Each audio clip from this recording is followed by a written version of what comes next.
You're live. So we are Senate Transportation. It is, oh, it's not Wednesday, is it? No, it's Thursday. It is Thursday, April 2nd. It's not even April Fool's anymore. And we are here to talk about the T-bill. And we have Cameron Wood from Ledge Council, and you're on. Great. I believe this is my first time in this committee, so thank you for having me.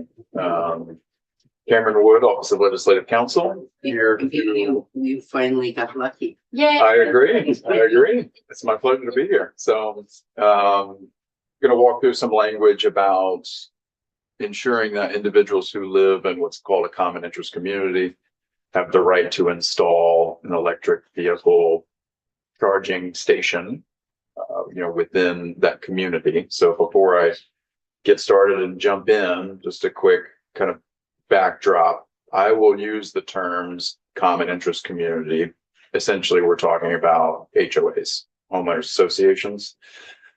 Our statute refers to them as common interest communities, which could be a condominium or it could be a planned community. Happy to answer any kind of detailed questions as we kind of walk through this, but just for general purposes, that's what we're talking about. We're talking about common interest communities that are governed by a homeowners association. And so I will share my screen and kind of walk through some orphan language that we have drafted up.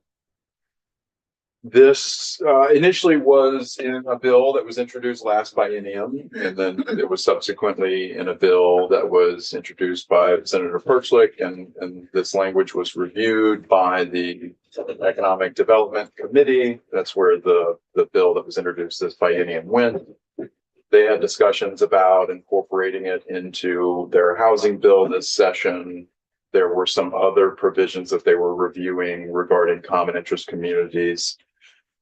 Further restrictions on how common interest communities can limit what an individual can do within their own unit, and they ultimately took it out of that bill.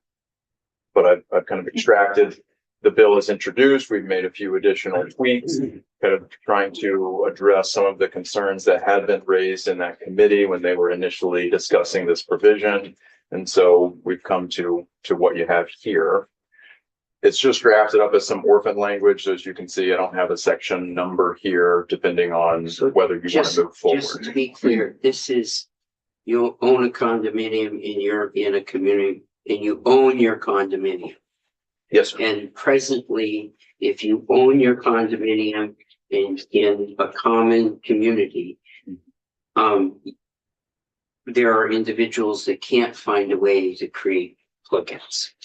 My understanding is that is the issue that's trying to be addressed with this language.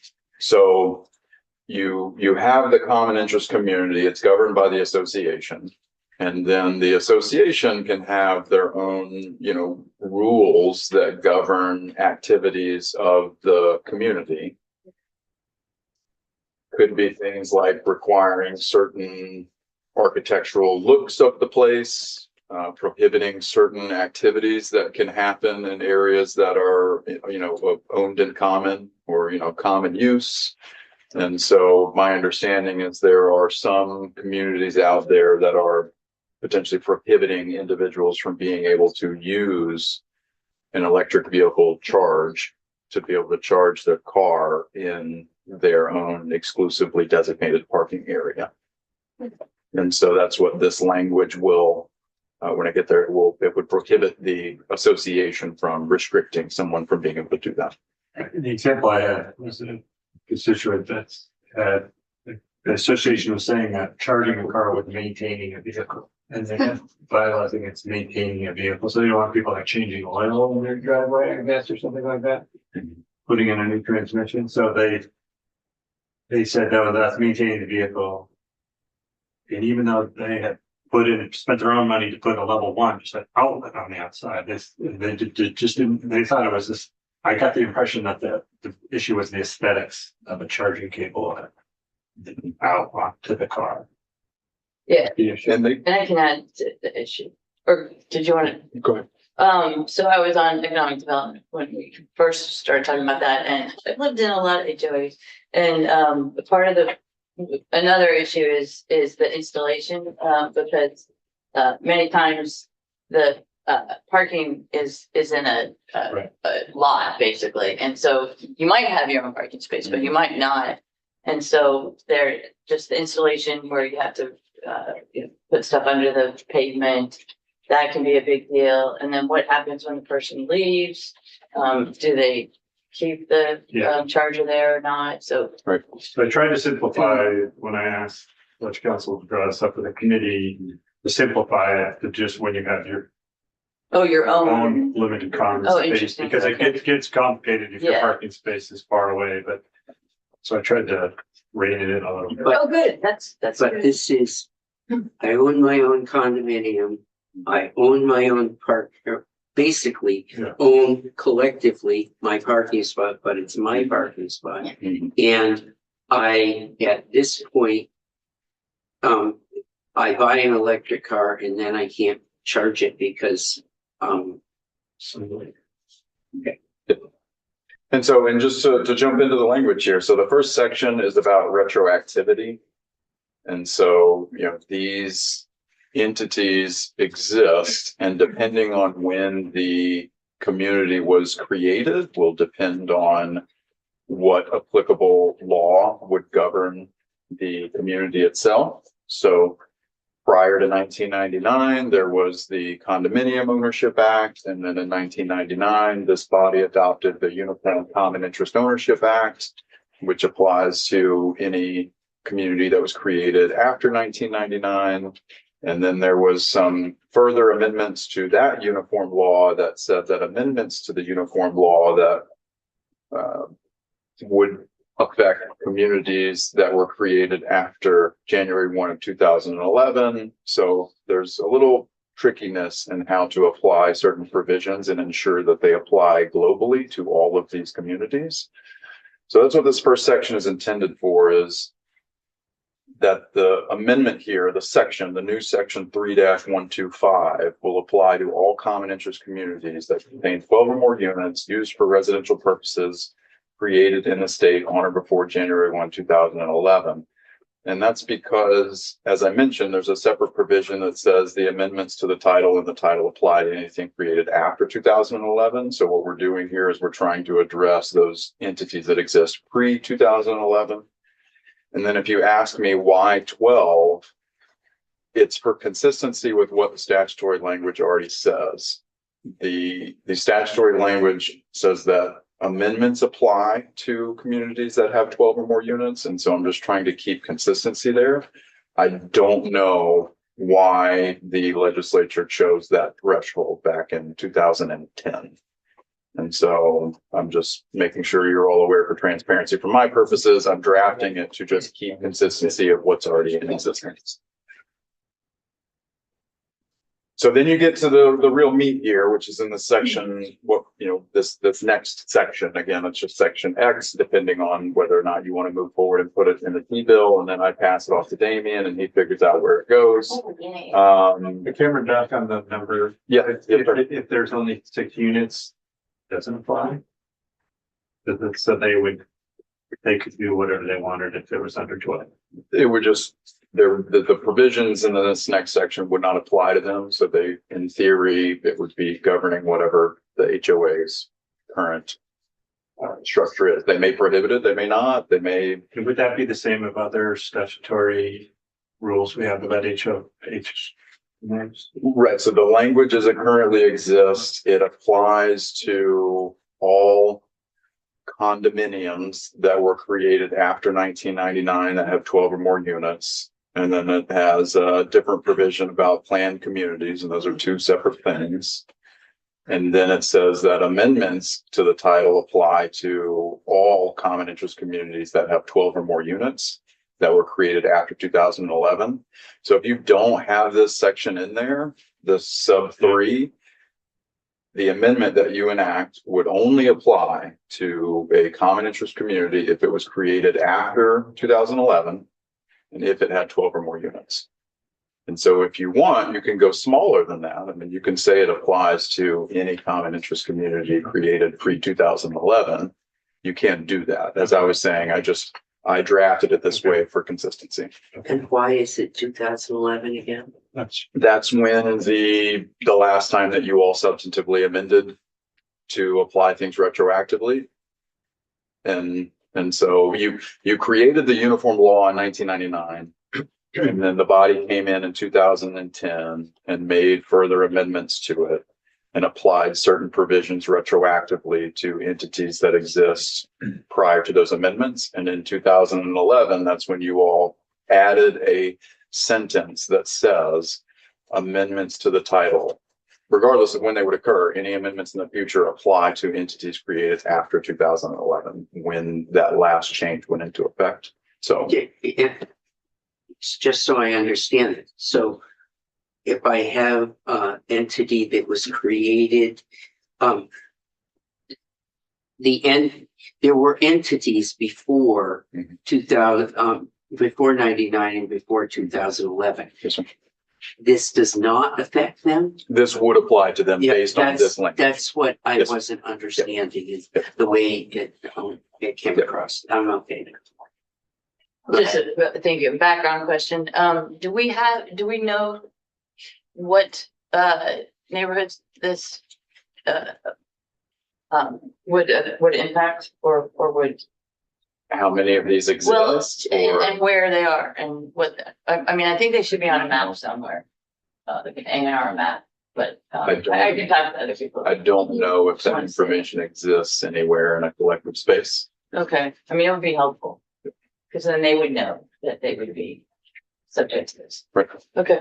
Okay, so page 2, 3, and 4, really as I said, the kind of meat of what the intent or the language that is being addressed here for electric vehicle supply equipment. So in subsection A, we have a few definitions. Definition of electrical vehicle supply equipment means a device or system designated and used specifically to transfer electrical energy to a plug-in electric vehicle. You have the owner, means the unit owner who applies to install this, and each successive unit owner after that. You have the plug-in electric vehicle has the same meaning as 23 VSA 485.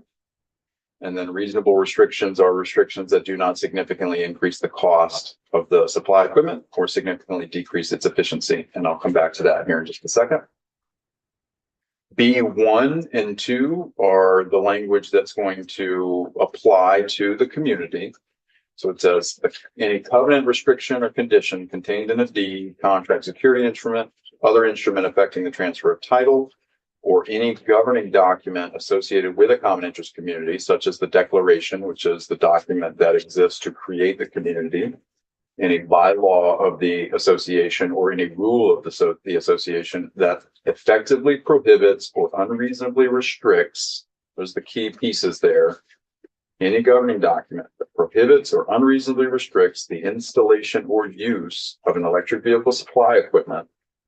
Next key piece here, next key phrase, within the boundaries of a unit, owner's unit or limited common element, or the unit owner's exclusively designated parking space, or is in conflict with this section is void and unenforceable. So that sub B1 is really the key provision here. And it's saying any common interest community, the deed restrictions you put on the ownership of units within that community and any governing documents that you have, you cannot effectively prohibit or unreasonably restrict the unit owner from installing and using electric vehicle supply equipment within the boundaries of that unit owner's unit, their limited common element, which could be their garage or their parking space, pertinent to their unit, or in the unit owner's exclusively designated parking space.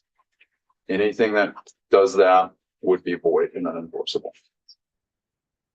So just to be clear, this language doesn't say I'm a condo association, I have to build EV chargers for everybody who lives there. Absolutely not. It means I could just not say, no, you can't do one here. You can't have an outlet here.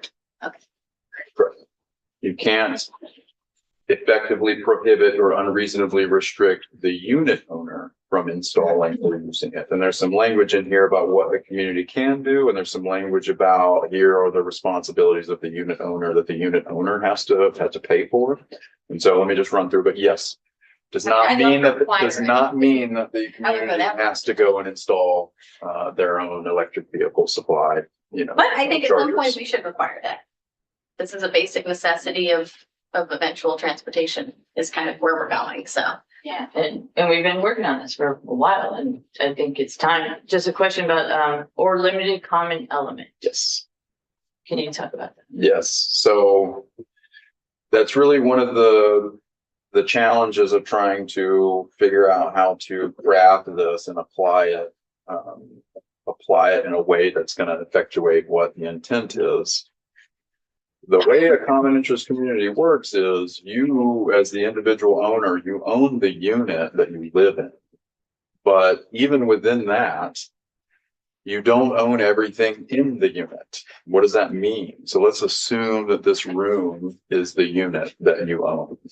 You own pretty much everything that's on this side of the wall. You don't own anything on the other side of the wall. And then you typically don't own anything outside of the unit itself. So even if you have a yard with a fence, the backyard that's yours, you don't own all of it. It's what's called a limited common element, which means it's owned in common by everyone else. But if it's limited, it means that you have exclusive rights to it. So again, thinking about this as being our unit, you own everything in this wall, that's yours. It's not owned by anyone else. The things on the other side of the wall, the framing, you know, that creates the structure, that all is a common element. It's typically owned by everyone else in the community, and the community has to maintain that. It's not your sole responsibility to maintain it.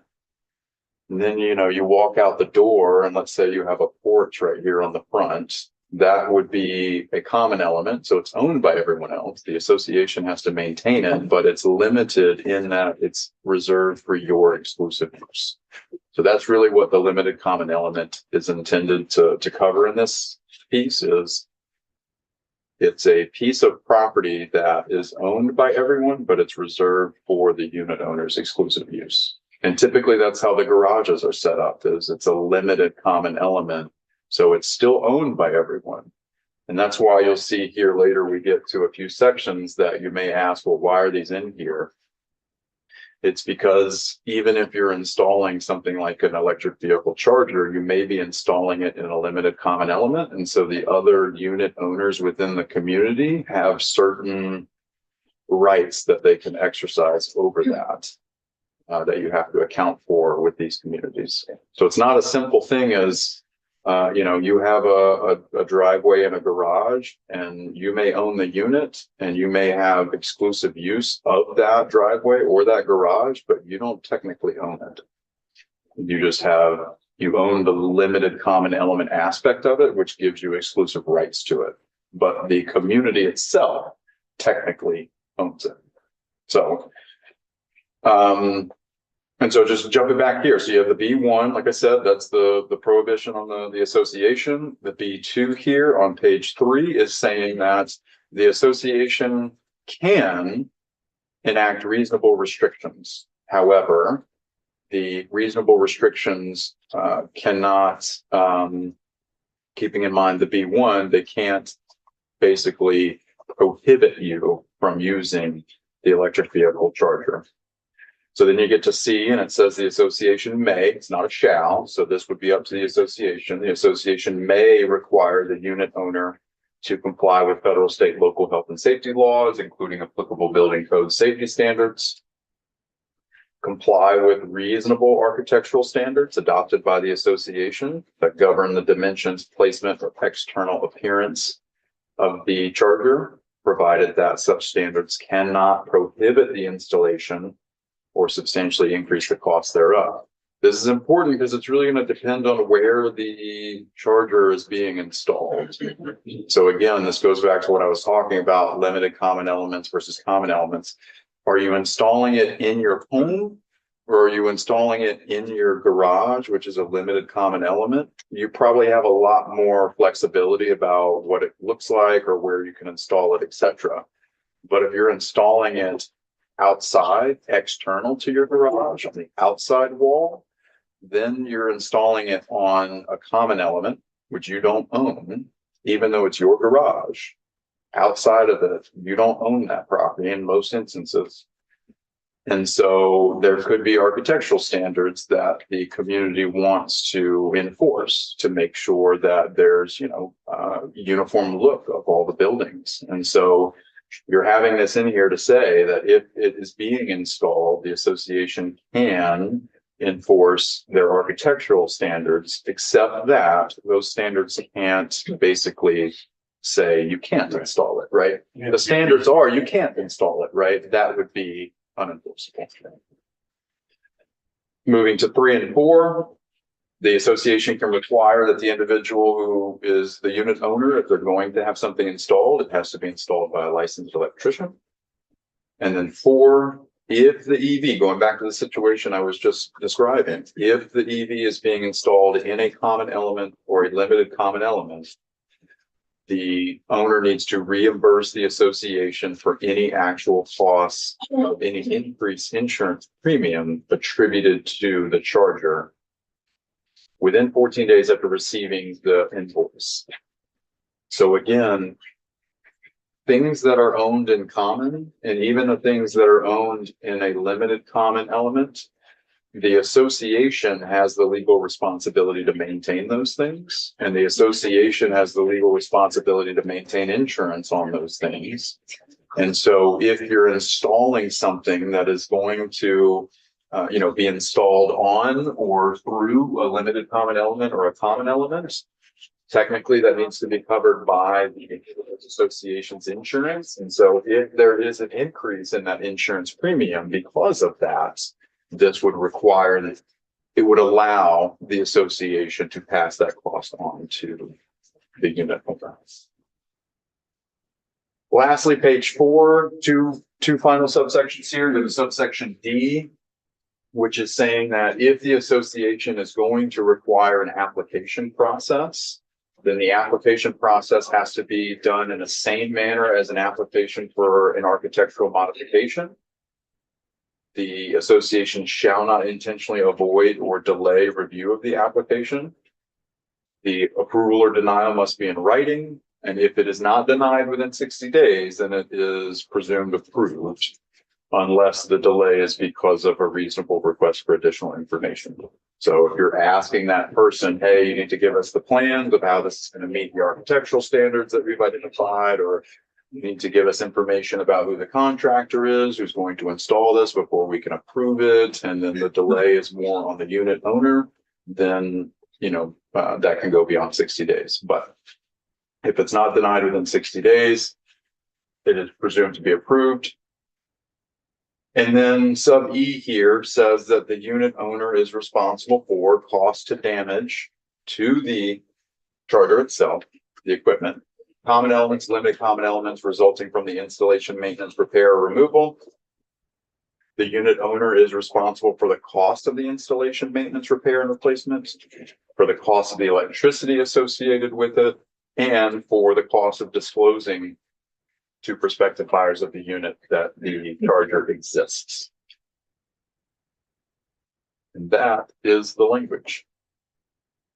It had, I believe, the bill was introduced, I think it had an effective date of July 1 of 2026, and I had that in here initially as we were pulling this kind of language together. I removed it simply because the effective date obviously will go in the bill that you all have, and however you want to make that effective.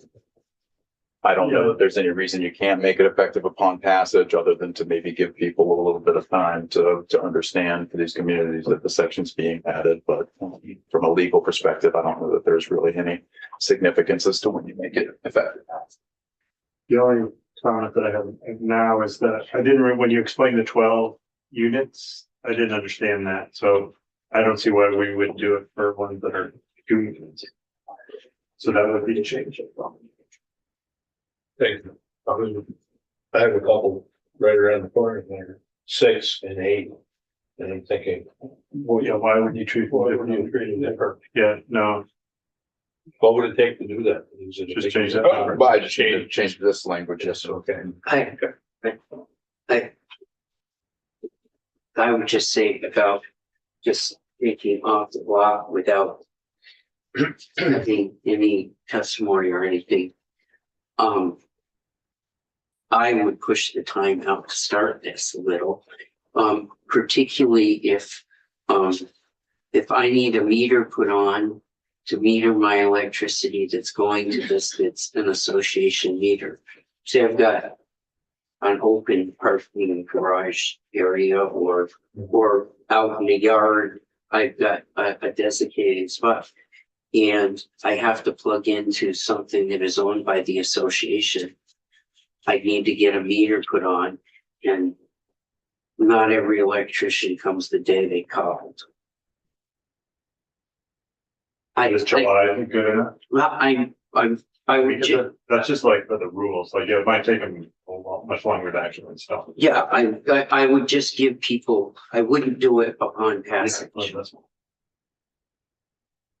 Go ahead. I think this is good and I just want to double check. So on page 3 regarding the insurance, Mhm. I presume that it would be a continuing cost and the owner would pay as long as they have the. Yes, ma'am. So is this intended to be the satisfy the concern of liability? Because we heard a lot about liability, potential liability from the HOA. So it looks as if this is intended to solve that issue. Yes, ma'am. That piece in particular, ensuring that the owner is responsible for all the costs associated with installing or removing it. So if ultimately it's removed, it requires the unit owner to ensure that any common elements or limited common elements are restored to how they were before the installation. So my understanding is there's really, I would say probably two or three main concerns that I recall having been raised, and I was not around in this position last biennium when the committee took this up last. Costs, as we've mentioned, if even though it's going in the unit owner's unit or in the unit owner's garage, and so I think just as a general matter, most people think, well, that's their space, they own that or should own that.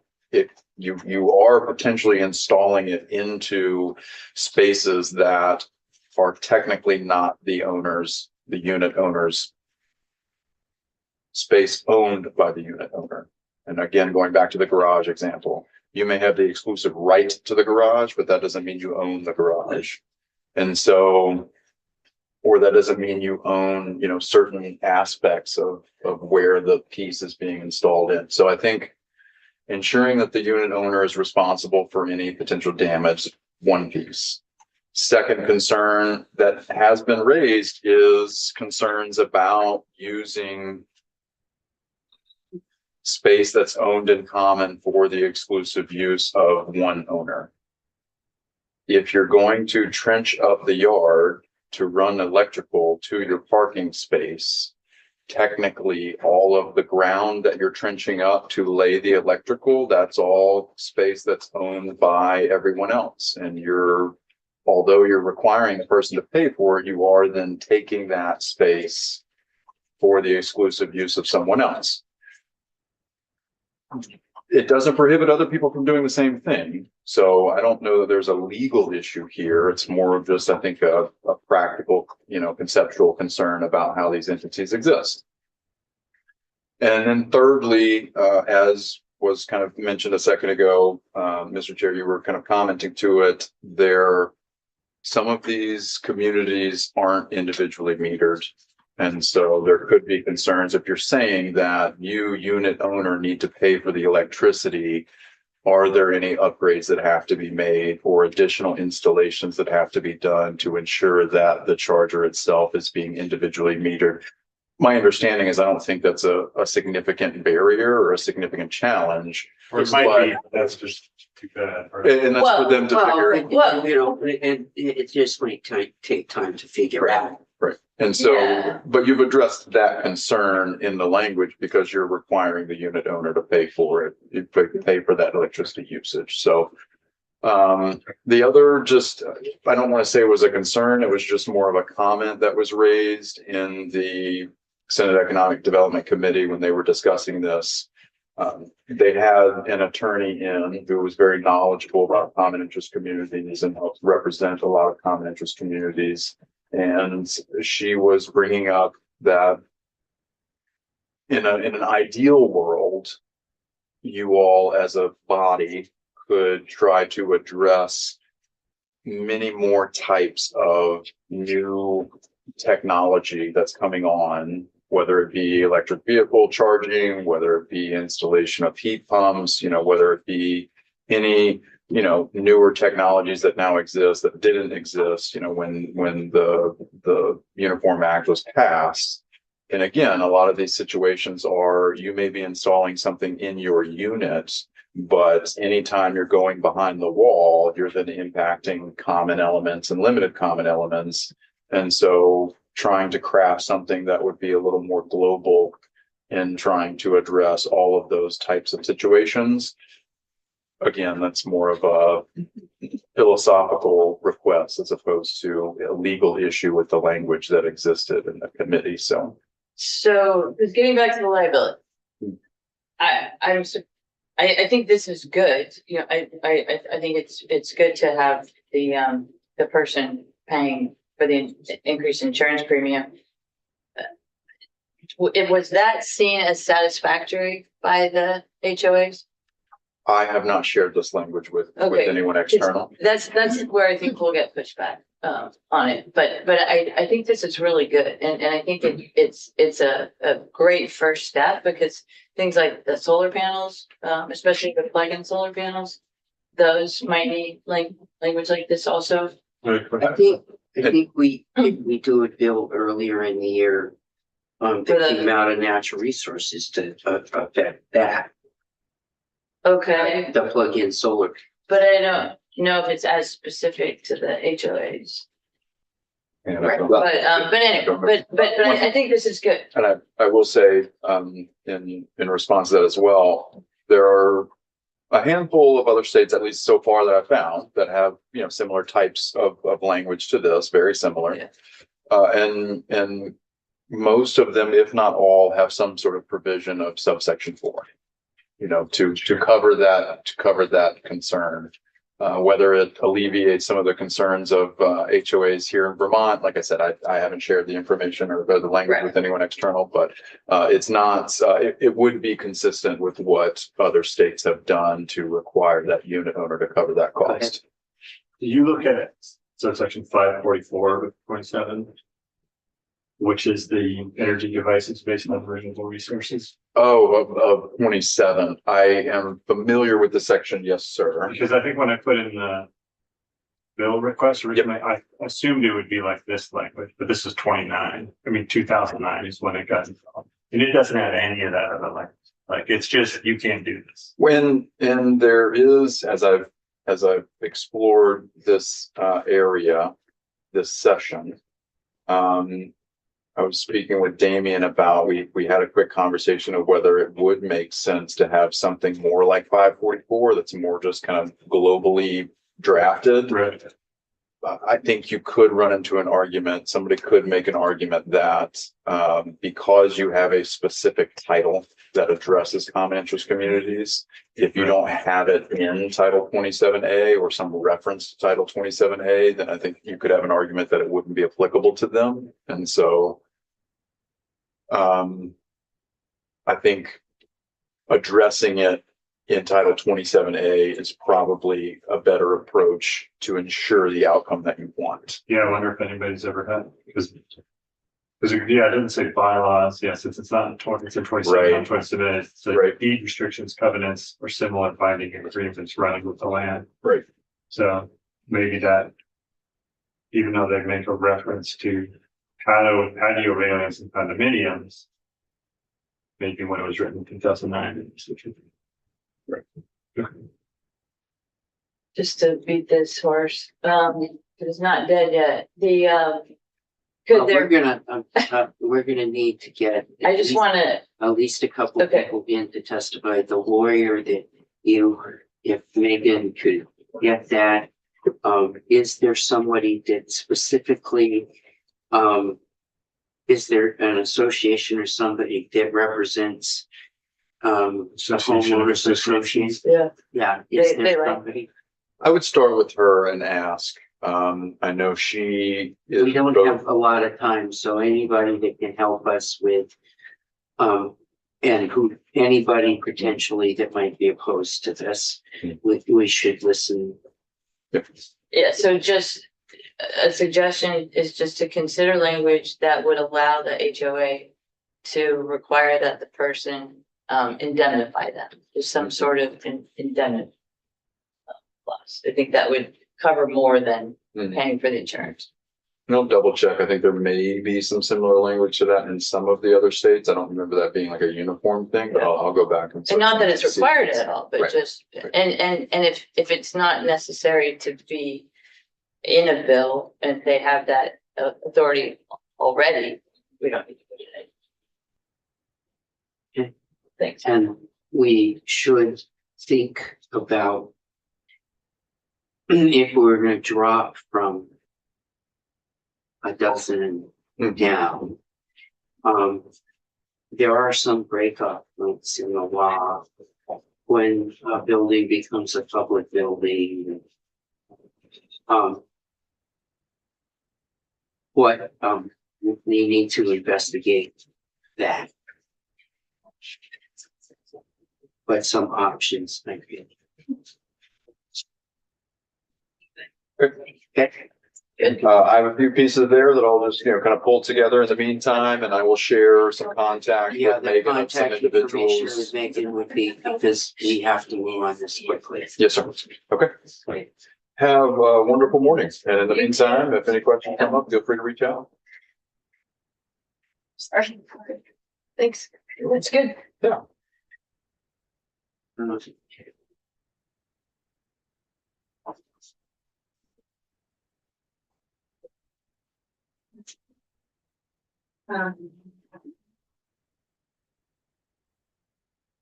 Did we decide, I apologize, I was away, did we decide if we're including this in the T-bill? Or is that We'll decision work for now, later? we're gonna get more testimony. We're gonna carve out once you're counted. No. I would go one step. I didn't hear anybody that was opposed to the idea. But we have a couple of issues that we need to Okay. figure out. Like, should it be 12 or should it be some lower number? We want to get somebody that there's an attorney that specifically deals with this area. Yeah. We're gonna have her in, Okay. and then asked if there was an association of. If Of there's a- condo association of if there condos. is, we should listen to them. And then, Well, I'd love to see the T-bill. I don't think there's anybody here that is opposed. No, and I think it's good. So, next piece, have you got stuff to talk about for 20 minutes until, I have stuff that we talk about around EBSC if we want to. well, I think we're gonna go back to where we were yesterday. In the T-bill draft. Yes. Us, She's now, but where did we end up with, the end of stuff? Adam and I are continuing to work on revisions. I don't have a revised draft, Okay, so he's working on sending the proposed out. We're planning to meet this afternoon, Oh, thanks. okay, early this afternoon.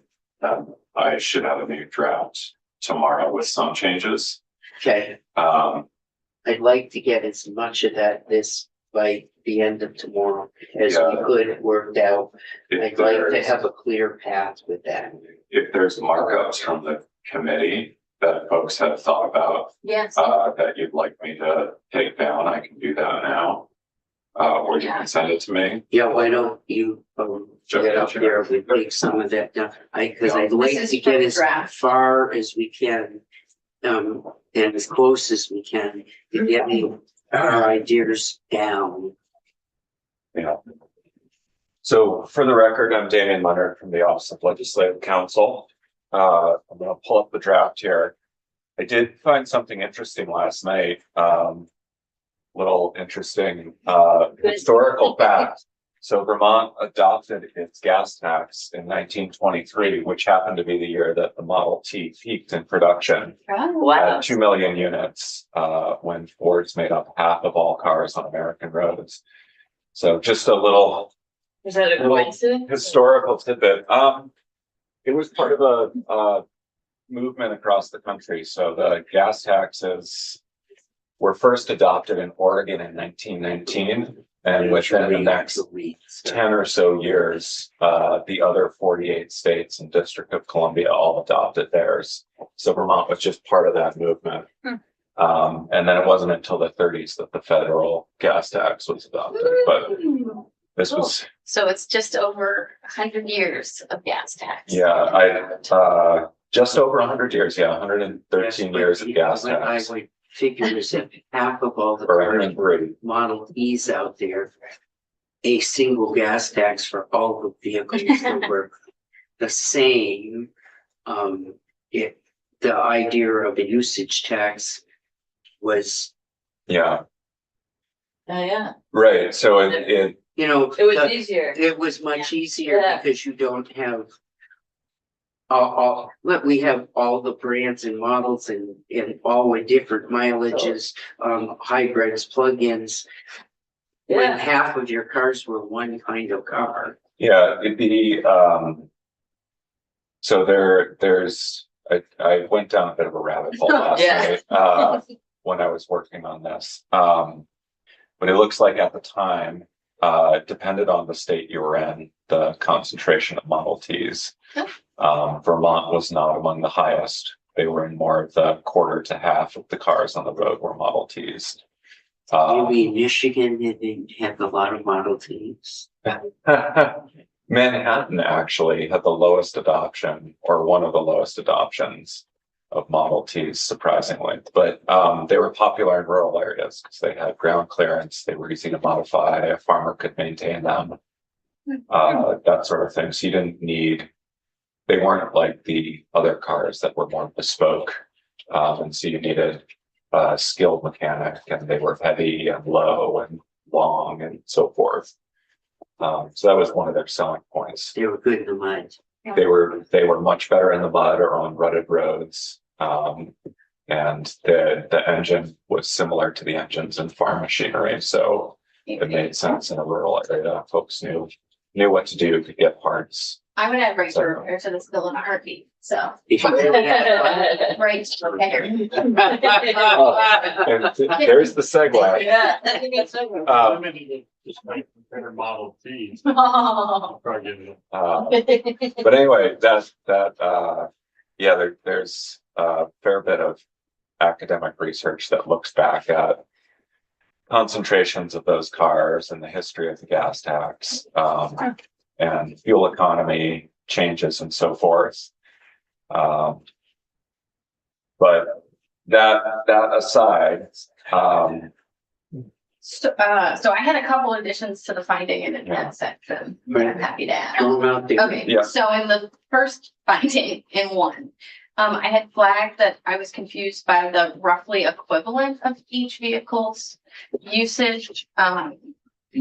Because I feel like the term usage, there's, where we talk about the wear and tear piece. If there's any other way to put that, maybe like impact on the infrastructure, I don't know, like if there's another way to put that, but if that's not a make or break for me, but since it's in findings. Then the other change I'd like to see was on line 18, adding the federal gas tax in addition to the gas tax. So your history knowledge will be well served there. Because it says on that Vermont taxes on gasoline and diesel fuel were last increased in 2014. And then if we could say in the federal gas tax saying was last increased. And I think the 1993. yeah. I, And can I just say, hey, in your number one, because we're basically talking about, and I mentioned this yesterday, the term, we use light duty vehicle, we use, motor vehicles, we use different terms throughout this. Can we pick a term? And what we're basically talking about is all vehicles below 10,000.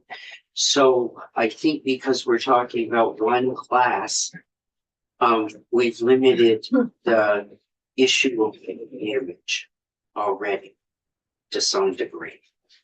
yeah, what's our definition? Yeah, I guess we don't have it at the fall. So We could add,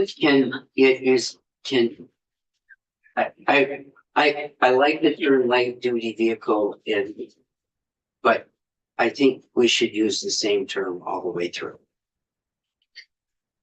Sure.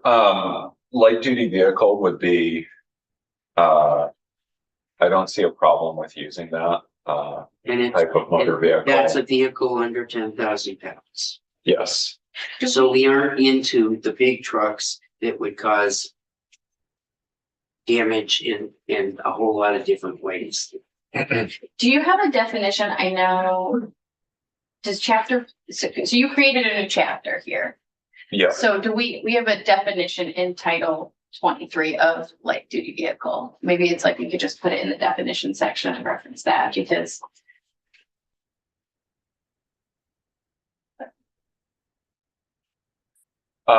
So the tricky thing with chapter 43 is that when it takes effect in January, it's going to apply to battery electric vehicle pleasure cars. And then under this current draft in 2029, it would expand to hybrid, plug-in hybrid, and highly fuel efficient pleasure cars in addition to the battery electric. And then in 2031, it would apply to light duty vehicles Oh, across the okay. board. Oh, So that's the tricky thing with this. As far as chapter 43 goes, I would encourage you to look at chapter 43 and the findings as two separate things. okay. So think of the first two steps with the current proposal for the MBUP in this bill are subsets of light duty vehicles. And then in 2031, this bill proposes to expand it to all light duty. Yeah. So Oh, okay, so it's like, can't use it throughout, because then we'd be misdescribing the cars that we're talking about. right, unless you want to expand it dramatically to start off, but I I don't mean- think that's. I don't think I that's think what's that's a in the great current idea. proposal. Let's- but- I think we're taking a big step here. Yep. Yes. It's on the findings? Yep. So in the first one, talk about highways, and we talk about highways everywhere, but I feel like we should say bridges somewhere. And does highways include all other roadways? So under Vermont law, we call them highways, and that includes the bridges. That includes the bridges. and So Okay, forth. So it's it's town highways, state highways, interstate highways. They're all, but so that incorporates bridges. yes, although if you, we could call out later that the transportation fund supports, construction and maintenance of Vermont's highways, bridges, and other transportation Stormwater, infrastructure. Yeah. Yeah, Sure. okay, I Okay, that if would- that, that's the other folks want that. yeah, and I mean, you could substitute Vermont roads instead of highways. Or transportation or surface transportation system. I mean, that's a boring way to say it, but that's really what it is. Surface transportation. But I mean, that's not as elegant as just. Well, I mean, But for elegant is your in the eye of the consideration, beholder, and it's your findings, so I would Wow. emphasize again. We're a group, okay, so then, Would you surface transportation Oh, system? that's fine. All that. All right. okay. That's exactly what it is. And then, in the second one, where we say, lines 11 and 12 have caused many vehicles to no longer contribute. It's really, we've kind of personified vehicles and I'd rather us say something like, or my suggestion is something like, and revenues from the gas tax have decreased like tremendously, or, you know, something like that. And I know you do say that somewhere else. Yeah. So the, Or actually, you know what, your point here is that certain vehicles are not paying the tax. Or drivers of certain vehicles are not paying the tax. right, and I And that. started working on revising that finding last night, Okay. which led me down that rabbit hole to the year 1923. The idea is that in 1923, when you adopted the fuel tax, most cars got around 14 miles a gallon. Oh, no. And so it's like, They were lying. It was- That's what the chair was saying and too. since then, you have this wide variety, Yeah, which has led to some cars still contributing, but you're contributing very different amounts yeah, depending on the car you drive. And it's not to say that, anyone's gaming the system, but the way the system is set up, it's no longer, Well, it's not, it's no It's longer not fair. equitable. it's not, but I yeah, think there's some people that consciously make a decision and say, this does, but it isn't as easy as all of that. You Right. know, there just is all kinds of different options out there that there wasn't in 1920. Yeah. so then I'll let you, work on that, because you already are working on that. Yeah, Okay. I ended up with a very long paragraph last night I'm gonna break out and hopefully turn into something that's less academic Okay. and more of a finding. Okay, I look forward to that. Yes. So on line 15, where it says the mileage space, the word charges just, it makes me think of charging, electric charging. And I'm just thinking like imposes or Okay. some word like that. And then I go to the next page. And I just mentioned this previously, like, the driver of BEVs. Or actually what you can say is BEVs do not require any fuel. Instead of do not purchase any fuel, Hmm. because the cars don't purchase. Where are you much? I'm sorry, line 1 on page 2. Yeah, it's number 6, right? Yes, Okay. Yeah, and I have a note throughout to stop referring to BEVs purchasing fuel. okay, thank you. So, Smart cars, Yeah, technically the electricity is the fuel. They don't purchase, they're a combustion engine. right. And I'm just saying, it's the person. Well, while we have people, actually, at some point, it will be that the cars are going to be purchasing. And then this may not be necessary, but line 6, it's number 7. Stagnant fuel tax revenues that have not kept pace with inflation. I would think I'd like to add or the needs of the system. okay. The transportation system. Yeah. I just think that's really. Yeah. We could probably say Change me. thing. And then just to, since the very next one is the, oh shoot, that 8, I put a question mark next to, because I was like, the Vermont's demographic constraints have limited the growth in fee revenues. Like, I don't know what demographic, like are young people I paying lifted that more? directly out of one of Logan's presentations, not to call you out, Logan, but Good timing. That's- Okay, so it's not like demographics, like younger people drive more. No, Or- it's, you retire and you drive less. Oh, it is that. Oh, Yeah, that so is what you're. it's Yeah, it is. age Yeah, and what's happening Oh. is we've got an older population with more retired people, and the retired people don't drive to work every day. And there statistically is they drive less miles, so we're getting less from them. When they have to go to the store or they have to go to the doctor's or anything, they need that highway in place, but they aren't contributing in the same way anymore. The way we use the system is way different than it used to be. Yeah, And it's also that the range of vehicles that we're driving on the highway is way broader using the system's changing around us. yeah, I guess I just had not fully understood that older folks were statistically driving less. It felt like, especially in Yeah. my generation, we're actively choosing alternative transportation at a greater rate.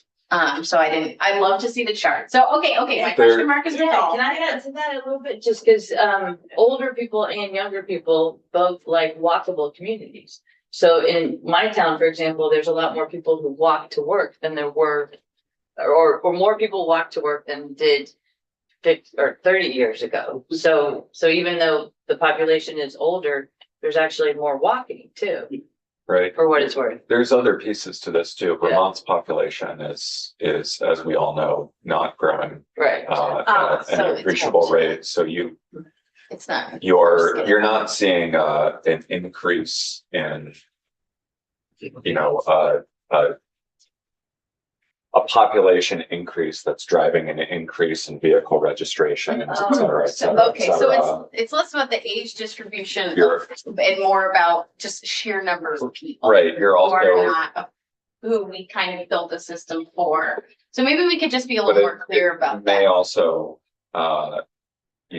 may also make sense to call out that there are lifestyle changes that have occurred in the last decade. Yeah, to your So point. one of the things that is not mentioned here in the findings that,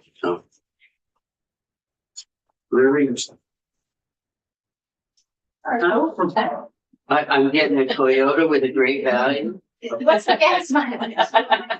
We cannot have Not all that. Toyotas use gas. Yes. What it doesn't talk about is we're in a time of transition. And we're in transition in vehicles, we're transitioning in the population that's out there. And this step that we're taking to move towards is a transitional step. If, for example, we go out 40 years and everything is electric, Mhm. and it we'll be in a different place, and at that point, we may get rid of the gas tax Yeah. completely. What this is meant to be transition is someplace in here we should talk about transition from a high level.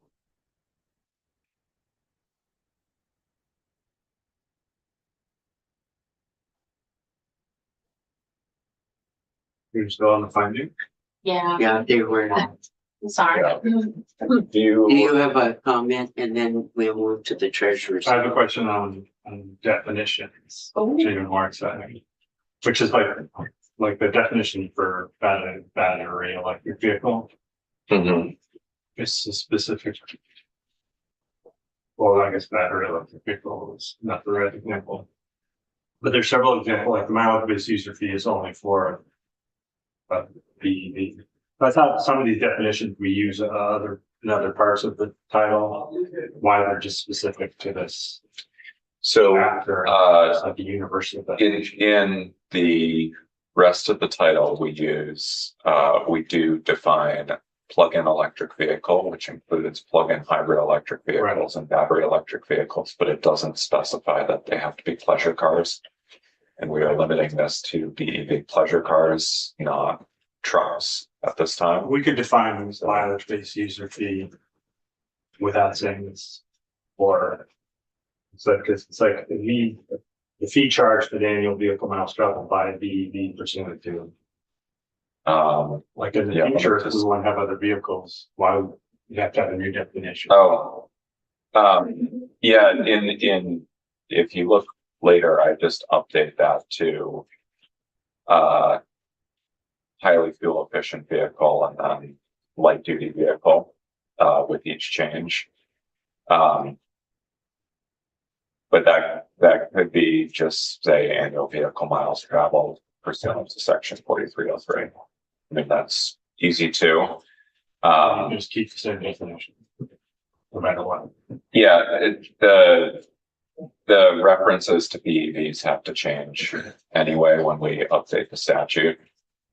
As you expand it, we have to make terminology changes, so that's just what I did, but if the reference to buy a BEV is concerning. I just thought it made it simple, same with the annual vehicle miles traveled is a specific definition, and maybe there's reasons for it, but I just thought it was interesting that we would have an annual vehicle miles traveled definition for BEVs and then have an annual vehicle miles traveled definition for other vehicles. Why not just have a definition for annual vehicle miles traveled? The annual vehicle miles traveled in chapter 43 specifically refers to miles driven during a mileage reporting period, which is not necessarily, but, and maybe that should lose the word annual.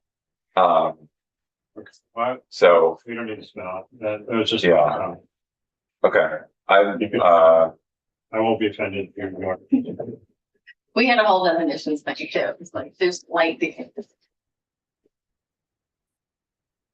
Can I make one other suggestion in the finding? Yeah, and then. And then okay. Move on to the treasurers. There's a find section related to, you reference climate, and I was hoping we could include, it said climate goals. Yeah, number 3 on page 3. and Hey, there we go. Yes, yes. And I want to just check in to see if you had mentioned being willing to work with Ellen to reference the correct section. yeah, I have not had a chance to catch up. with Oh, her yet. yeah, no. So, but I have that noted, touch base with her about, referencing the Global Warming Solutions Act, Climate Action Plan, or whatever makes most sense. So I don't know, how many hours sleep did you get last? Yeah. It was too many. I- And It was too. Yeah, according to my watch, I got about 6, so, actually, but, if you'd done 4, you might have been able to get to that. you know, I've been there before, you wouldn't like the result. We have. Just- Yeah, If just, you've been to a place where, you did the all-nighter and you wouldn't like it? yeah, you can ask, former Senator Mullen at some point about what it was like working with me, and I think it was the spring of 2015 or 2016 when I was doing about 3 hours a night, because the stuff that they had going on, I was not effective. So, Let me call her.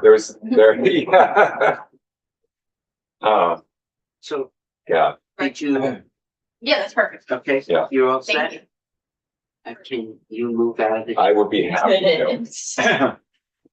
Thank you. But without the findings. I think at this point, if you could move up, Sure. we've We're had, gonna share screen, but these are sometimes not. Okay. we, have had questions in here about particularly when is a good time to use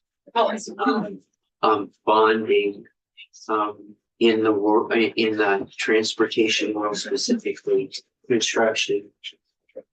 And you know, we all talk about theoretically, but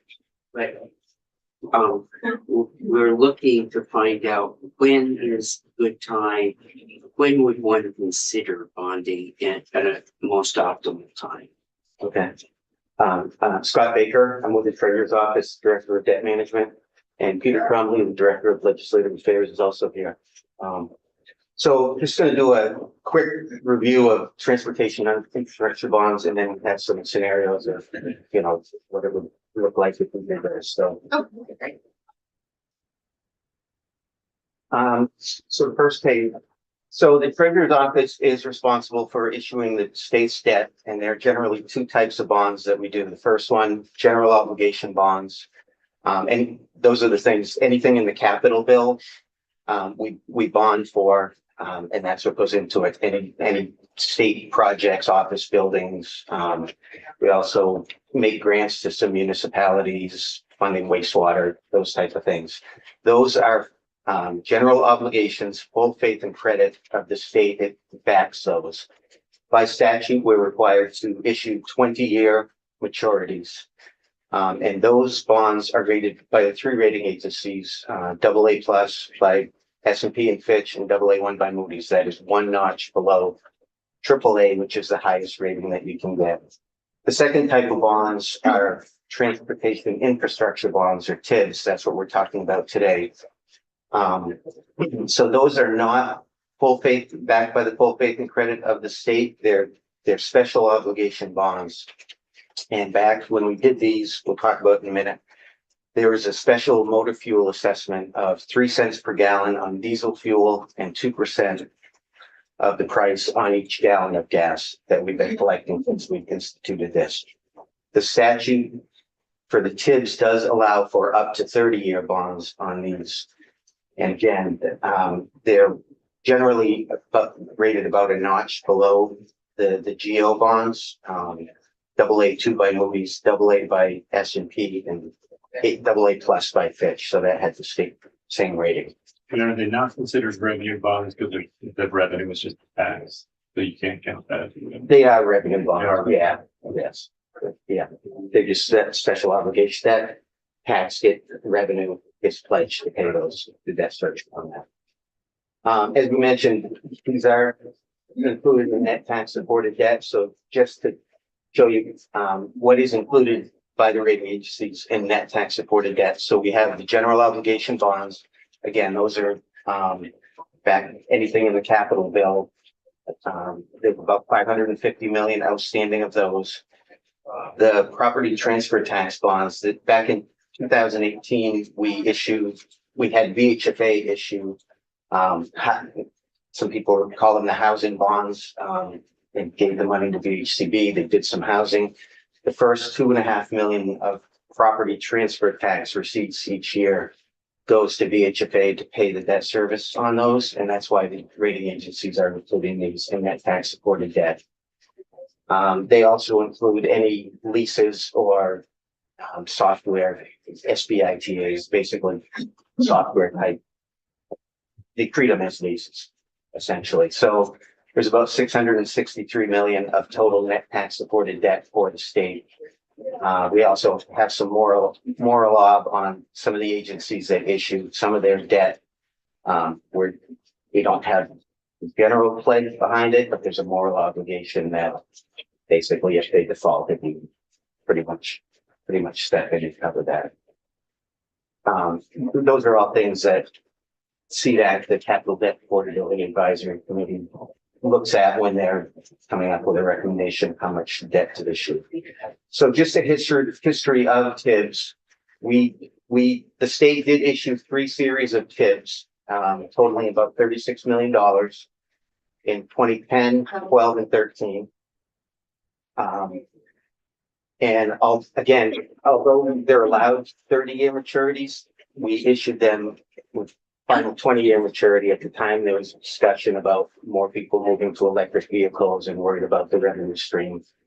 So we capped that at 20 years. This just shows you what they were used for, basically bridges, some roadways, pretty much. These were 20-year bonds issued 2010 through 13. But back in 2022, when the state had some extra money, we looked at what to do. We ended up paying those off, redeeming them all in 2022. It was about 21.8 million remaining that we paid off. It was about 3.9 million in savings that we recognized. From not having to pay interest in the future. Correct. Yeah, that was present value. So it was a little bit more than that, but present value was turned out to be 3.9 million. So it makes sense to do it with you know, the extra cash. So it's like 11 years, if you look at it. Well, depending on when you. did it. Right. Yes, okay. Yeah. So this next chart just shows what we've collected, in the gas and diesel assessments. Those are in millions. So you see the low point, 2021, kind of during the pandemic when everything slowed down, we still had about $12 million in receipts. It's since picked up. That just shows what we collected. So when we do this, in our covenants, we basically pledge to cover 2 times the maximum annual debt service on these.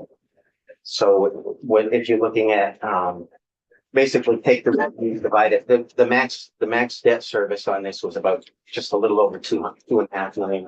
So take the revenues, divide it by 2.5 million, and that's what your debt service coverage is. The next chart shows what that coverage would be.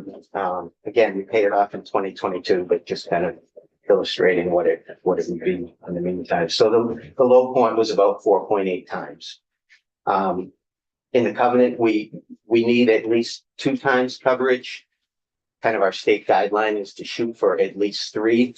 If you get below 2, you're gonna have to find something and fill that hole and make sure that, you know, you're at least 2 times. So that 2 times would be the very minimum that you could do. So we did, we worked with our financial advisor, Craig, Public Resources Advisory Group, and just did a quick analysis of issuing PIBs versus basically paying cash, doing a pay-go. So we looked at, we took the 15-year borrowing rate. At that time, it was about 3.57%. It's since gone up a little bit. It's about 3.9 now. So again, this was a few weeks ago and it's risen since. We also compared that to the cost of the highway construction cost index for the last 3 years at about 5.98%. So compared the borrowing cost versus the inflation cost, the construction cost, basically. Did some assumptions. The next page shows you kind of where it ended up. The 3, if you did the pay-go over a 3-year period, your present value cost is about $51.2 million. If you did that over 5 years, this is $50 million. $50 million. $50 million. Yeah, sorry. Yeah, it's in there. And why'd you pick 50 million? Just as a scenario. Okay. Yeah. I mean, we can do any amount that you want. Well, we'll talk about how much we can do later. Okay, but yeah. This was just a $50 million-ish project. So we just took that scenario for comparison. It's a little bit of an eye chart, but I think if I'm understanding correctly, it's essentially you pay a smaller amount in the beginning and then you pay a larger amount in the end. Well, so Just adding the the interest cost part of it over time versus pay. That's not. right. So But there's, what's not in here is where do you come up with the $50 million? Like if you don't have $50 million, you're gonna have. right, yeah. So this first scenario shows coming up with the $50 million over a 3-year period. The second scenario is coming up with $50 million over a 5-year period. The last scenario is if you just did a $50 million TIBS borrowing, and you're using the 3.57% borrowing cost to present value everything. It's basically just an illustration of how much it's really costing you. So the 3-year pay-go is about 51.2 million. The TIBS financing is slightly more expensive, about 52.3 million over time.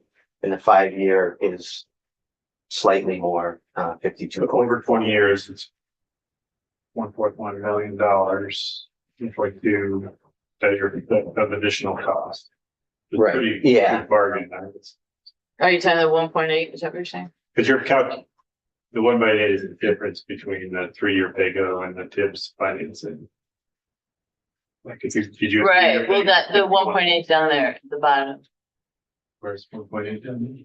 Oh, that's just for the present value cost, but that's, Yeah. that's per year. Yeah, he doesn't have the delta on here, but Yeah. that's Right. the TID financing versus the 3-year paired growth would be like the cost. Oh, so, okay, so you're looking at the I'm 52. looking at that table at the top. Oh, the, Yeah, oh, those the helps, little, yeah, yeah. present value cost. Right, In the top okay. corner. Yeah. So it's And just, that includes the inflation of the value of the inflation of the transportation. At Right. 5 point whatever. This is all done at the 5.9 level. Well, of the cost, but not of the borrowing cost. right, yeah, the borrowing costs, assuming a 3.57% interest rate, which again, and when this is done, depending on what your borrowing cost turns out to be and your inflation cost, you know, it can change, but this was just an example at this time.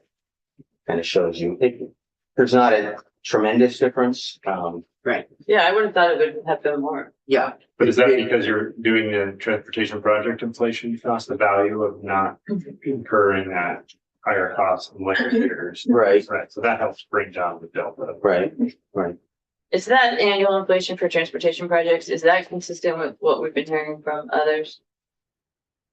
Yeah. From our own folks? Yeah, Okay. that's, yeah. Okay, And in fact, that's the 3-year cost. And if we go back to 21, yeah, it's higher, is It what was I was higher. thinking, Yep. yeah.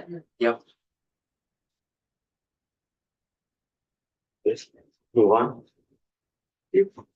Okay, yeah, so this is the summary, what we talked about. So the next one, we looked at, if we did issue TIBs, how much could we do? Again, this was just a 50 million scenario, but so we took the 2025 receipts, and looked at the coverage that we need and just calculated how much we could issue with 2 times or 3 times your debt service coverage. Just- Again, He's speaking to this, but Yeah. that's not what's up. oh, the TIBs capacity. Yeah, That's okay, right. okay. Yeah, that's right. Again, 2 times coverage is your very minimum. If you fell below that, you'd have to come up with another revenue source. So, at 2 times coverage, it comes out to about 113 million. This assumes when you do this, you're either going to have to use cash to come up with a debt service reserve, or this calculates bonding for it, and so that's included in the calculation. But so at 2 times coverage, it's 113 million. 3 times coverage, about 75 million. This this was an issuance, we put an issuance date of June of 2027 because we haven't issued for a while, since 2013, and we haven't had any outstanding bonds for a few years. You kind of have to ramp up. It would be quite a bit of work, so we kind of put it out for a year. But again, this was just using next June. The next page showed, it's just your debt service schedule, kind of backing up those numbers, but showing 2 times and 3 times coverage. And this is just to show you, what the your total interest cost would be, for the 2 times coverage, 113 million. It ends up $68 million in interest over time. The 3 times coverage, only issuing 75 million, about 46 million in interest. We can run any scenarios that you want if you want to look at those, but. So when we're going through this, and we had the question, Can we slow down just a little bit? So on this one, so when we have total uses, is that what's available for projects? What is that? construction proceeds up above right here tells you how much you have available for Okay, Then you have to fund your debt service reserve fund. There's a cost of issuance, underwriter's discount. You have to pay the bankers that sell the bonds. So so you basically have to bond 122 million, but as you know, there's probably a premium involved. So, your construction proceeds, the first line of uses, The that's what you 113. actually have for projects. okay, you bond 122 million, but you really only get 113. Right. For construction. Yeah, although you're only issuing 113.7 million of bonds. Right. And when we do that, generally there's a premium. I don't know if you want me to go into that or not, but. Is that what you're talking about? What's the premium? Because So when we issue bonds, the buyers of the bonds generally want a certain coupon rate on their bonds. Like when we just did the last general obligation issue, investors want a 5% interest on their, but we're not going to pay them 5% interest. So let's say they buy $1 million bond. We're going to pay them 5% interest, but they're going to have to give us more than $1 million up front for that.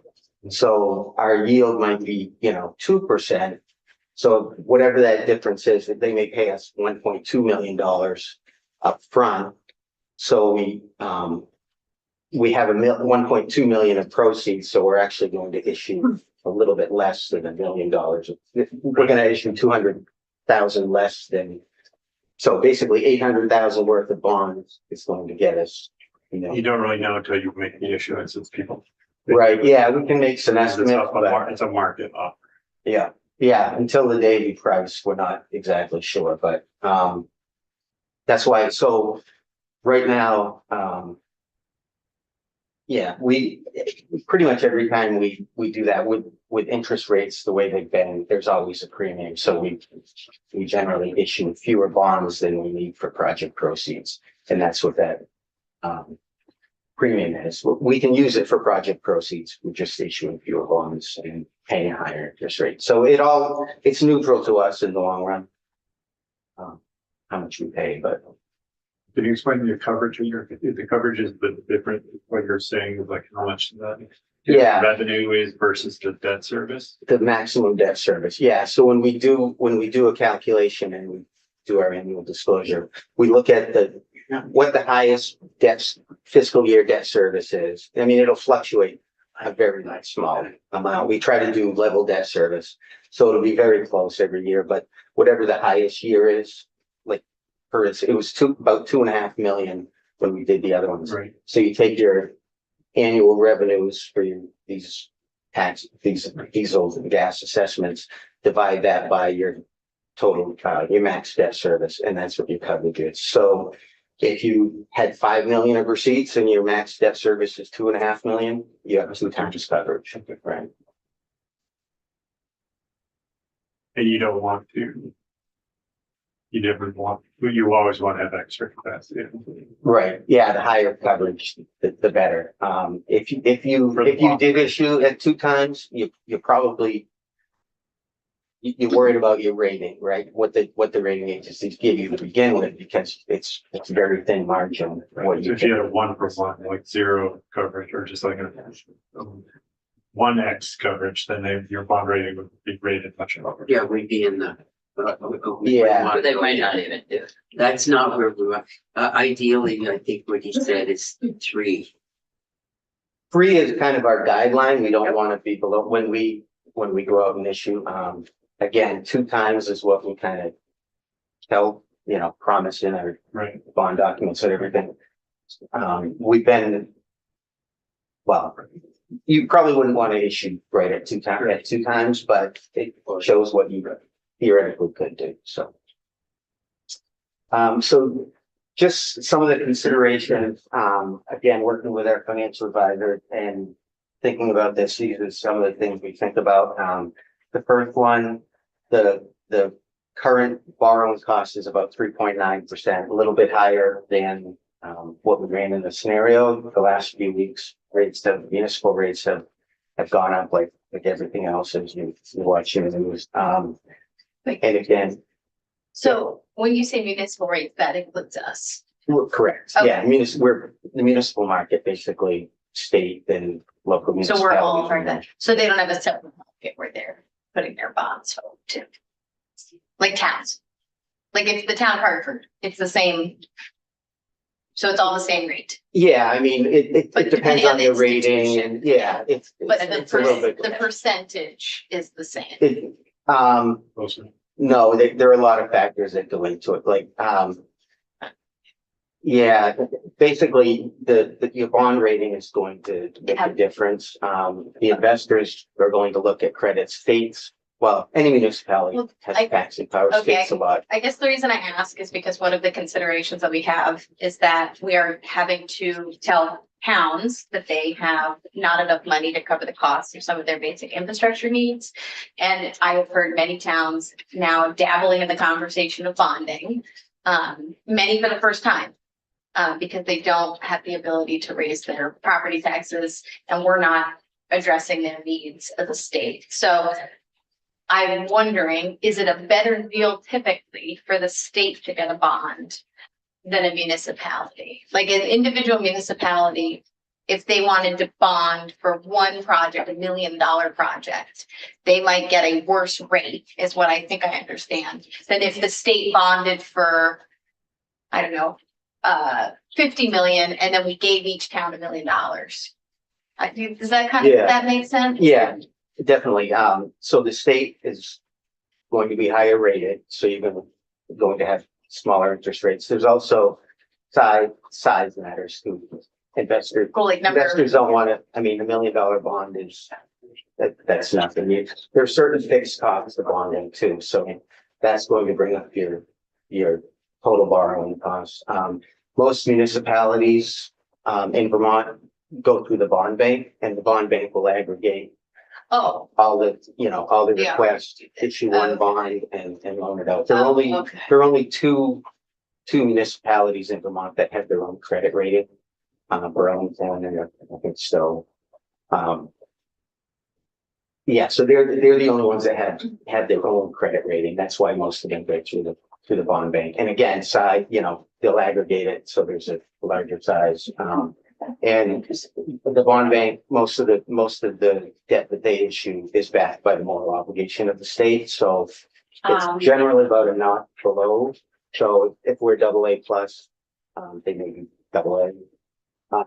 Which you'll pay a little bit higher interest rate, but it's still better. the credit enhancement. Yeah, it's having more law behind that is big important. So, Gosh, okay, thank you.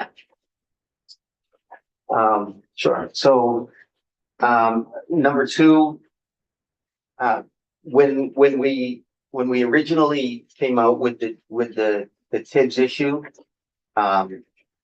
we were kind of hoping that the rating agencies would not pick this up as net tax supported debt of the state. They are including it. We know at least Moody's is doing that. So that is something to consider. When CDAC comes out with their annual debt recommendation for the year, they look at net tax supported debt and how much we can issue. This would be included in net tax supported debt. So that's something that to consider. I mean, like, the more we do TID, the less we could do on the general obligation. Probably, and yeah, I mean, that's a discussion with CDAC and, all that, but yeah, it's all included in total debt issuance, so. If you remind me what Prague acting, Public Resource Advisory Group. Yeah, But that's the company that you. they're our financial advisor, correct. Number three, Can we just talk about CDAC for a second? Because Sure. CDAC looks at many things. And different items have different just importance, right? I mean, some are more than others, and Vermont has been just generally very conservative on debt. So we paid the past TIBS early, significantly early. And also when we went out recently, I don't know which one it was, but we actually, they gave us a higher or a better rate that would be consistent with a higher rating number, because we are so good about paying our debt, and we're also good in that some investors like to have us in their portfolio because we're an interesting place too. We kind of fill out a portfolio. So So I mean, it is important to say that, but it's not necessarily the case that, we would have higher premiums or lower ratings if we did tips. True, right, although, so, without getting into too much about what CDAC does, so they look at, debt metrics, debt as a percent of personal income and debt service percent of revenue, debt per capita. Look at the long-term liabilities like our pension and OPEB liabilities, that type of thing, among other things, but they meet annually, come out with a 2-year recommendation of how much debt the state could prudently issue.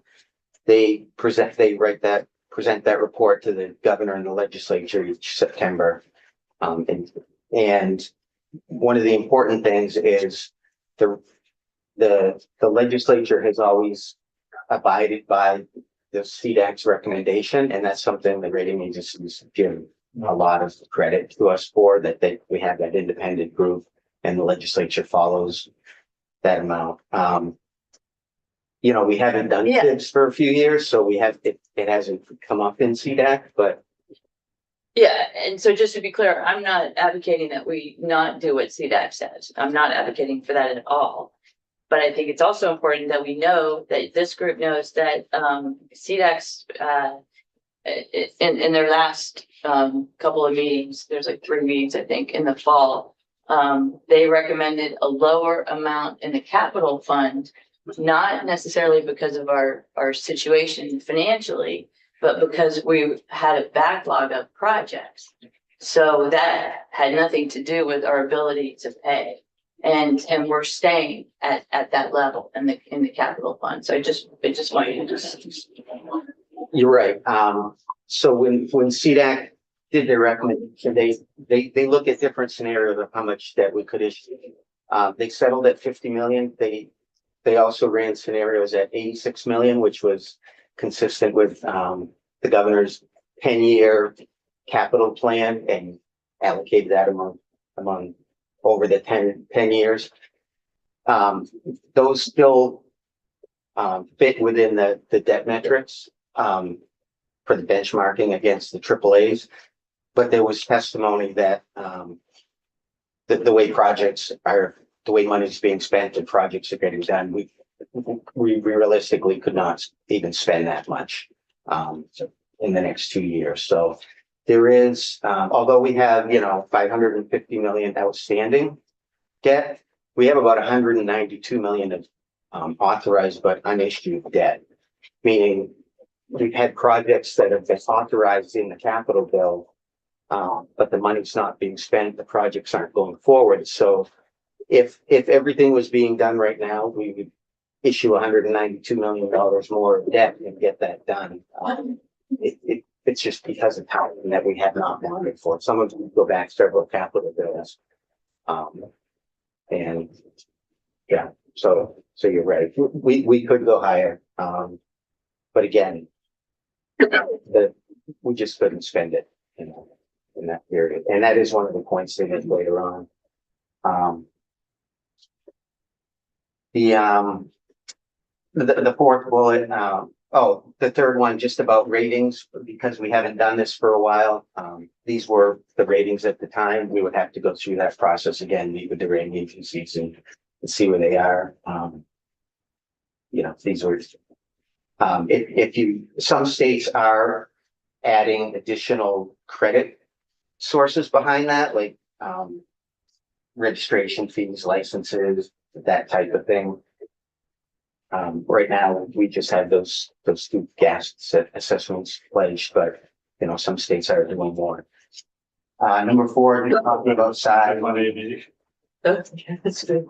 But then also the registration fees could be part of that, because they're not allocated to some other debt. Or the infrastructure. Yeah.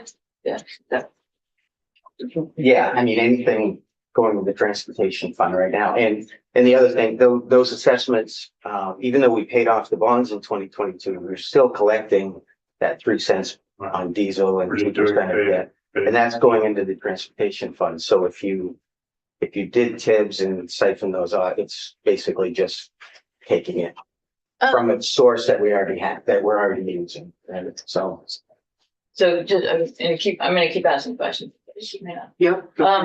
So, can we, would it be beneficial to stop allocating the existing revenue for TIP and free that up? they're going into the transportation fund now. Right, but I thought they're going to a certain place and then going to transportation. Well, when we're doing these, there's a transportation fund, debt service fund. Yeah. And basically right at the beginning of the fiscal year, transfer enough to cover the debt service for that and do that. We haven't been doing that since we don't have any debt service at this point. So it would go to that, but right now it's just being used in the transfer. Okay, so we don't have to do anything to pledge those revenues if we did want to do new debt. We can pledge They those go existing to, they revenues. go to the fund. The fund is in a different section of statute than the way the money is raised. Okay, Right, we're not taking those out right now because we have no debt to pay, so. But if we did have debt, we would have to transfer that out to cover debt service. right. So that's available. Those funds are available for future debt. I've just heard different things. We about take that. the money and allocate it in the T-bill. Right, But it comes out of the transportation infrastructure bond fund that is created in Title 19. They quote the bonds in Title 32. So it's a yeah. little, I'm just trying to what I'm hearing and what I think is the case is that because the debt has been paid essentially, that revenue stream would be available for new debt. It could be pledged. It could, right, it could be. Right now, right now, we're not sitting, taking that and just piling money out. I mean, it's all just part of the transportation fund at this point. So if we did new debt, we would have to take that out each year to pay debt service Okay. out of what is already being used. actually, when we appropriate the money, we appropriate for projects directly out of the TIF fund. So in the T-bill in the budget we do, it doesn't directly come from the transportation fund. We appropriate it directly out of the TIF fund. So when we go through our books, it differentiates the two funds. So, but that's on the spending side, that's. Right, yeah, this is the Okay. debt Yep. payment side of it. Yep. Right. Yep. So the fourth one, just again, talking about size of bonding, and there are fixed costs to doing that. That's why we kind of did a $50 million illustration. Those were basically. So number 5, just talking about prior to doing the TIBs, the state finance transportation projects that using geo bonds. We out of the outstanding debt, we still have a few more payments. That basically general fund pays the majority of the debt service on the geo bond. There is a small portion of transportation money that comes out to pay those. I think we have 3 more fiscal years to pay. It's about $260,000 in principal each year. And those were from old bonds issued prior to 2010 that transportation fund is still paying a small portion of. Number 6, we talked about with CDAC. The reason they did recommend a smaller amount is just it was difficult to get projects built, finding contractors and all that. And then just to summarize, if you do want to go forward with TIBs, there is some ramping up. We need to meet with the rating agency, kind of update all the bond documents and all that. So we're happy to run whatever scenarios you want or do whatever work. It's just going to take a little bit of time. So. So are you saying that GO bonds would be a better way to go? Geo bonds would have a higher rating. Right, And again, so before we did the TIFs, the transportation fund was just paying a portion of the debt service and still are, again, for another few years. So that's certainly an option that you could do. Just like, yeah, I guess I had been thinking that we want to keep the GO bonds for general, for other needs of the state, and that something just for transportation would make sense here. Because, yeah, I guess I'm just interested by that number 5, that. Because earlier you said the TIDs are kind of considered part of the total debt service anyway. right, yeah, at the time we were hoping it wouldn't. Same as when we did the property transfer tax bonds, we were trying to keep that. We're state trying to be clever a little bit. and because the tax, state revenue was going in to pay the debt service.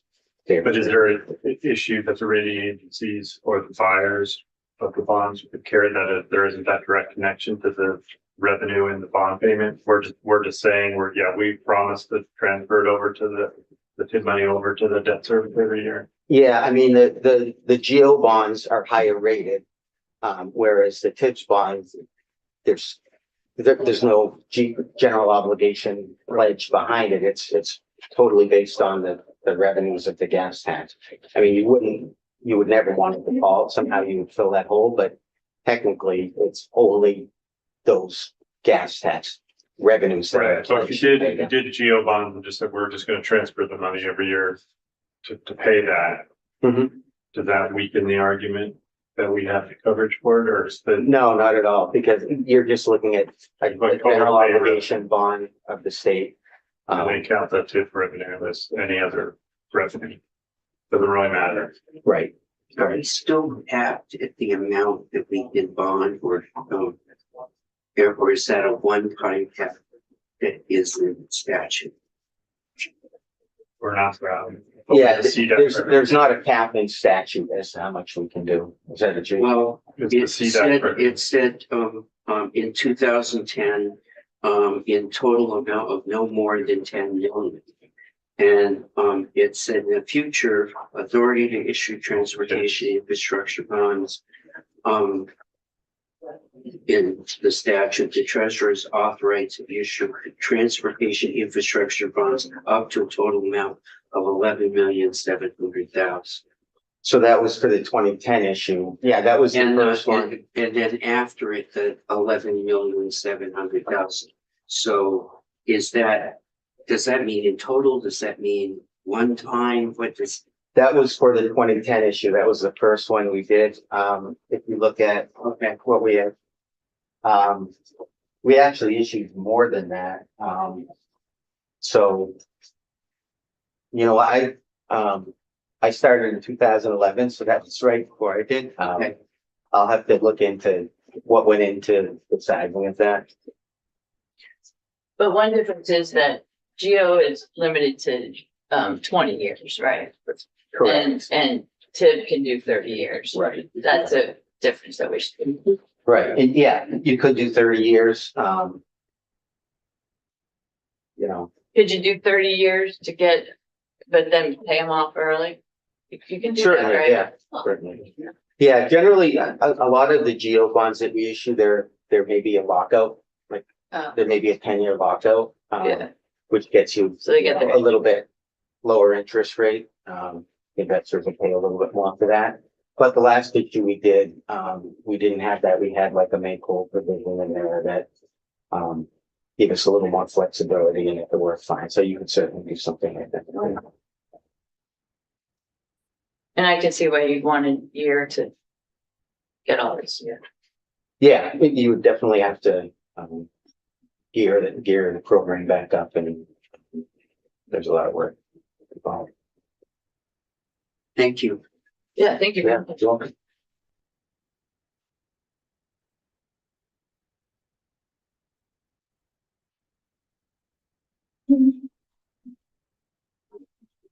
Or, Chris is here in either 10 minutes or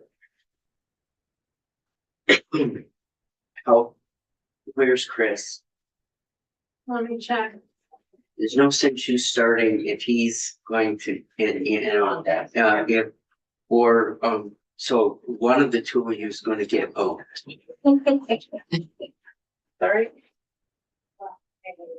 Don't see the- So looks like he might be watching something across the channel. We'll try something else. Do you want or something? It's what? I mean, what? he's gonna be here tomorrow. They're not being That's right. charged. Yeah. Are we pushing back to 11:30? Today, Yep. but that's the pilot fund. The risk management, Rebecca White. Do you want to play a little pilot? I would like. Well, No. yeah. I don't know anything yeah, about this. there It's is like gonna I'm be gonna here tomorrow too. try. She's not gonna be here tomorrow. Right? Okay, so phone pilot. And you, Chris, Both either the pilot or Chris, got it. one of the two. We care which. On it. But we do care about both in a big picture. Yeah. I don't want anyone to feel You like gotta we don't get there. care. Bye, Peter.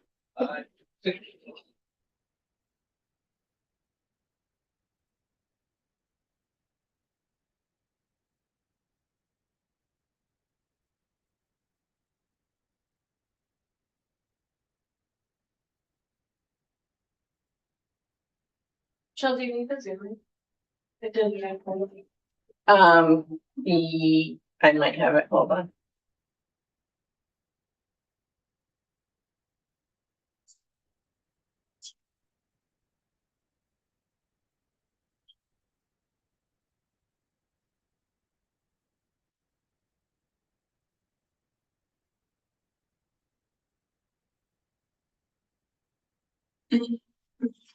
And this stuff.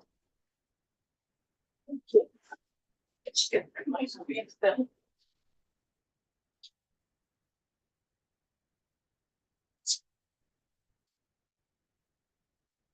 Are you gonna walk through the bill or?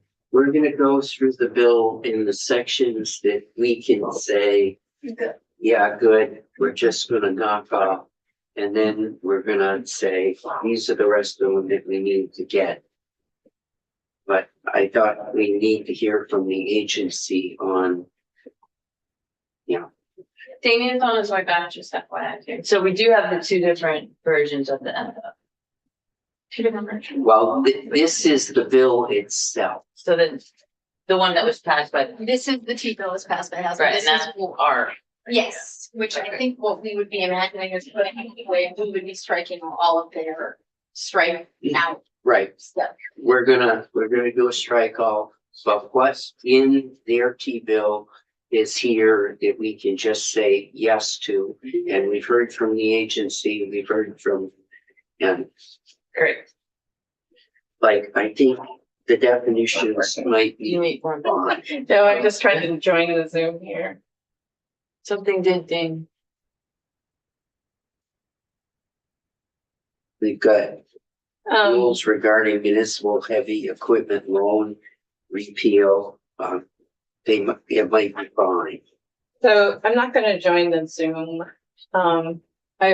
The T-bill is online. Yep. For people to follow along.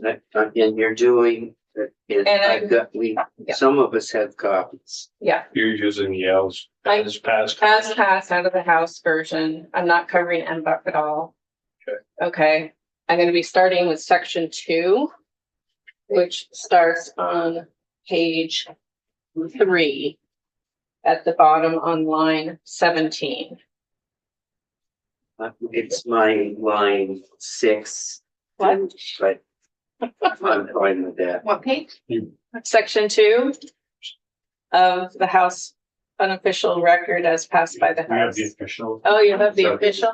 Sorry, some sections. Do you have a copy of the official, Megan? Oh, Oh, you have the, I have the official. I have we the, did get a. I have as passed version. All right, we'll just, I have, You go to page 3, you just. yeah, I have page. Start, yeah, same line, yeah. Oh, yeah, Page this 17. is the one I here it need. starts thank on you. six. All right, Same bill. page 3, line Same bill, 6. just like this is the official version, before I go through anything. Let me read the unofficial version. It's the right one posted, not the question. The right one was posted Okay, today, perfect. today, and they're getting home. Okay, does that have at the top in red, bill is passed by the House? Yep. Okay. We are now We are on at- Yours doesn't. That's Mine is still not the red. same thing. Yeah, mine's not red. The one that's posted today, I got her name. As long as you go to page 3 and you see line 5. Yep. Repeal of municipal equipment and vehicle loan fund rules. Yes. Yes, okay. So, What is yours? I downloaded it, but you put it on last time, so I'll get the new one. Mine was, this one was new. This, I had this. Talking about days things. ago. I must Yep. have downloaded the wrong Okay. site. All right. That's okay. okay, so it looks like we're live and You've been on the whole time. yeah, we're still live. Yeah, thank you. Lucky, yeah. Okay, as Damian mentioned, when he went through this with you, the Secretary of State's office reached out to the Legislative Council on Rules General Counsel, which is Damian, I believe. And there was a consensus between those two parties that the language currently in statute is not sufficient to trigger a repeal by operation of law. As intended in the statute. So this is a correction to last year's statute, as I understand it. And there were a few different ways to go about fixing this.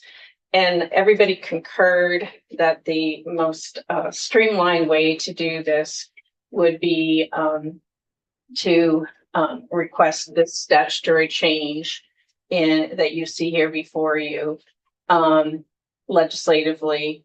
And that would fix the language from the 2024 big bill session, big bill in the 2023 session related to this very minimal part related to the municipal equipment, heavy equipment loan fund. So this is not anything the agency requested, but this, we are fine with it. This is a fix, so it's administrative. So this, we're not doing this anymore and it doesn't exist. Right, exactly. Okay, All right, I think we're okay with this. Mhm. I'm gonna give this a green highlight in section 2. Good. so section 3, started on line 12, page 3. Recognize, these are changes that recognize the fact that Vermont has standards related to highways and bridges. And now guidance, the multimodal highway design guidance, which will be completed this year. And that those frameworks focus on safety with an added emphasis on requirements when there are exceptions to the standards. And so it talks here about for projects in the National Highway System, I'm on line 16, the agency shall maintain its state standards and guidance. So we're maintaining the guidance and the standards for geometric design. And rather than saying design speeds may be lower than legal speeds, we're saying design speeds lower than legal speeds may be used without the requirement of a formal design exception. If those proposals, if appropriate, warning signs, signals, and markings are used as provided pursuant to 23 VSA section 1025. And so it's basically letting folks know that as long as they are using the standards and the guidance, that those standards and guidance will direct them on how to proceed with markings and safety measures related to using speeds lower than the legal speed limit. So this, by folks, this is municipalities if they have. It's everybody that is doing a project on the national highway system. Who besides municipalities or the state would be? It's just the state and municipalities. Okay, I was like, wait a minute. We, I thought you said not on you that. not on the. I'm sorry, not on the state Yeah. highway. Sorry, Okay. my apologies. This is not on. Not this on the would be- state highway. So would this just be class one? This would be, class ones, I believe, are part of the national highway system. But this is, the national highway system is the lower classes, so you have like the interstate and you have limited access highways. And then when you get in, and those are the principal elements of the NHS and the major routes, like Route 2, Route 7, Route 9. But then when you get down to, I won't get the right terminology, a different category of state highways and municipal highways that are lower than the ones I just mentioned, that's when these apply. And AOT is okay with this. Yeah, we actually asked for this Okay. because of the, and then it was modified by the House related to specifically wanting to call out the safety elements. So this would allow a municipality, if they're following all of the rules, to have a reduced speed limit. This is not about the speed limits, it's about the geometric design of the highway in cases where they, where the design speed is lower than the legal speed limit. Okay, an example would be like a bump out kind of A bump thing? out is a good Tight curve. example, or a tight curve. Or if you're putting, the raised plates, the plates isn't the right. Table. Table, Yeah. thank you. I knew I was close on that one. Yeah. Okay. Plates go on the table. Plates go on the table. So if you're in a village and Yeah. you've got a crosswalk and you Yeah. wanna, okay. Yeah, That makes sense. And then, yeah, 'cause then you don't have to go through, there's. you don't have to get an exception as long as you're following the guidance that has been provided. That feels like a pedestrian safety win. Yeah, I would agree. I agree. So a crosswalk. Okay, Yeah. So I'm a green check to that one. for Yeah. Okay. Plan home. perfect. Okay. Is that all section 4? No. Section 3. So section 4 starts on page 4, line 4. And this is where the agency is doing two things. We're asking to increase the maximum limit requirement for performance bonds and payment bonds for construction. So these are what the contractors have to put forward if they're going to work on one of our projects. And currently in statute, it's $100,000 and above where you have to have a bond to do a construction project. We want to raise that limit to 250,000. And the reason we want to do that is 100,000 was the old simplified bid acquisition threshold. And the new simplified bid acquisition limit in bulletin 3.5, which is the Agency of Administration Bulletin on Contracting, is now 250,000. So we want to have our maximum limit increased to match that. Also, we recognize with construction costs continuing to increase, that threshold needs to increase as well. There's very few projects that a contractor would do for us that would cost under 100,000. And the risk of those projects that are 250,000 and less is pretty minimal. We also want, You go back, you said they issue bonds at 250? yeah, under bulletin 3.5 now, the requirement is the contractor have a bond. The minimum is 250,000. So this would be something that AGC could maybe testify on relative to the thoughts on this. We worked with them in developing this. But the standard practice now is 250,000. No, our requirement is 100,000 because it's in statute, but for AOA contracts outside of Agency of Transportation, unless another agency has a requirement like ours, which is lower, they can now just go. I down to 250. understand, under statute, you're held, and you've been doing 100,000. Yeah. But the world around you has now moved. Yeah. The standard within the, out in the community is, it's 250,000. And that's what, where bulletin 3.5 kicks in is 250. Yeah, okay, correct. And we follow all other parts of bulletin 3.5. but we have this statutory language that would need to be updated to make us consistent. Were there any questions that you know of in House Transportation about this? No, I don't recall any questions in House Transportation, and I can't remember if they brought AJC in as a witness. I know we worked with them offline. The pavers, I guess, would be another entity that could comment on this. But they would like this because it gives the Yeah. secretary the ability to wait for Well, then it goes on. So that's kind of the dollar amount is the first piece of the threshold.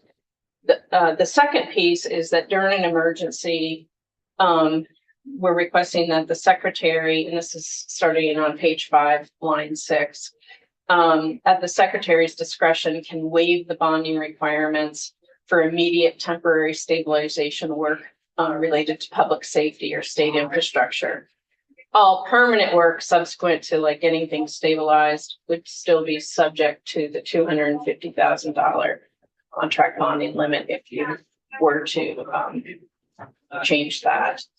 Go ahead. I guess my only question would be, after the flooding in 2023 in Weston, I felt like we were getting price gouged left and right. Right. Because you're in a tough situation.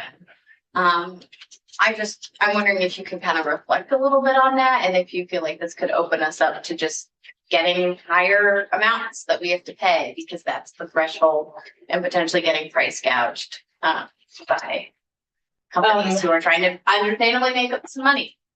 Yeah, I can't speak to price gouging. It's a supply and demand matter in terms of our ability to get the contractors we need in a time of emergency. And this is where, as you saw in 2011 in Tropical Storm Irene, we ended up not having adequate contractors to just even stabilize. And so we brought in the National Guard to assist with that.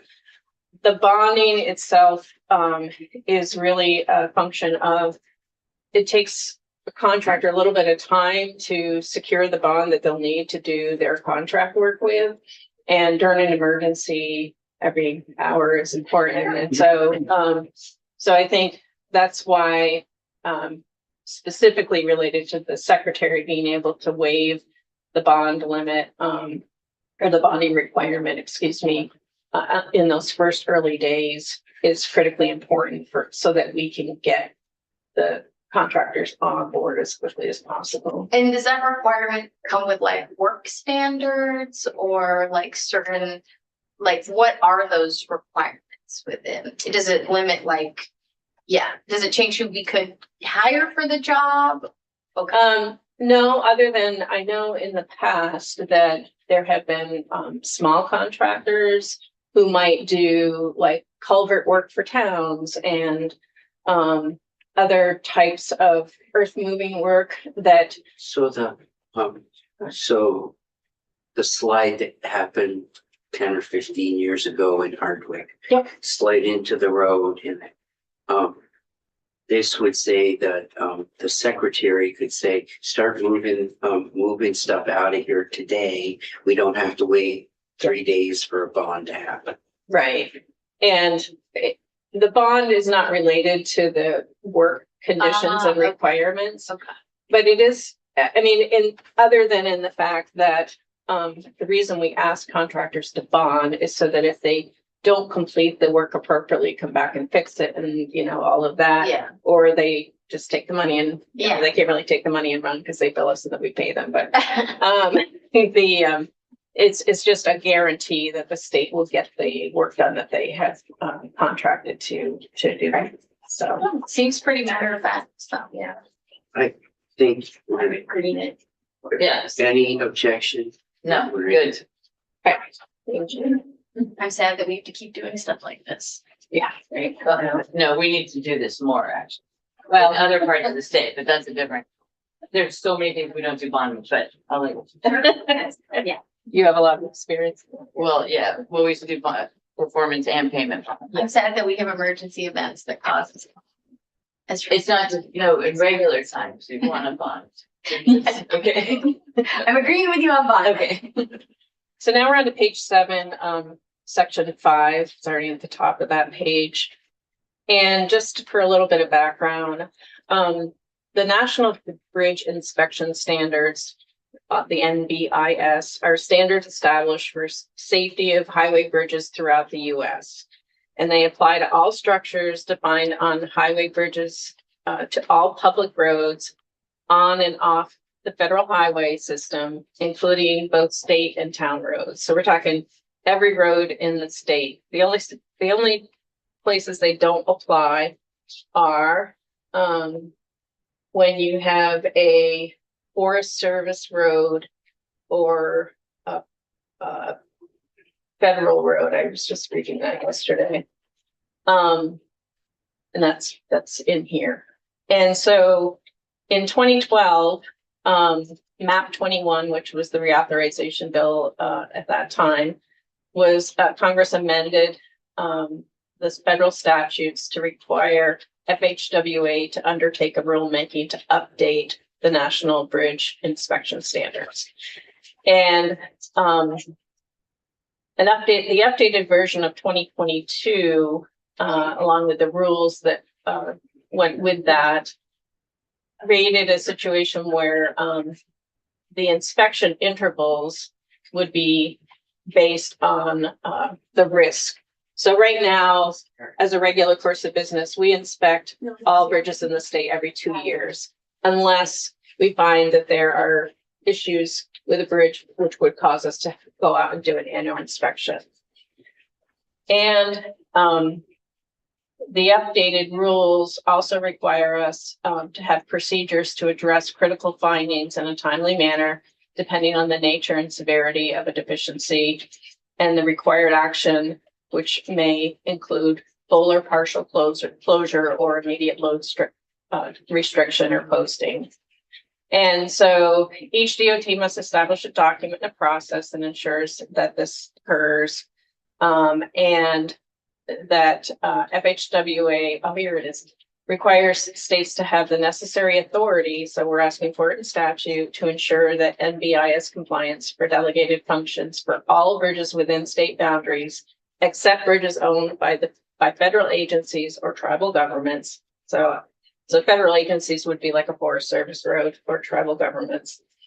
Under existing law, 23 VSA section 1396, special weight limits for bridges and highways, VTrans must currently request municipalities to close or restrict the use of a municipally maintained bridge, even in cases of imminent hazard.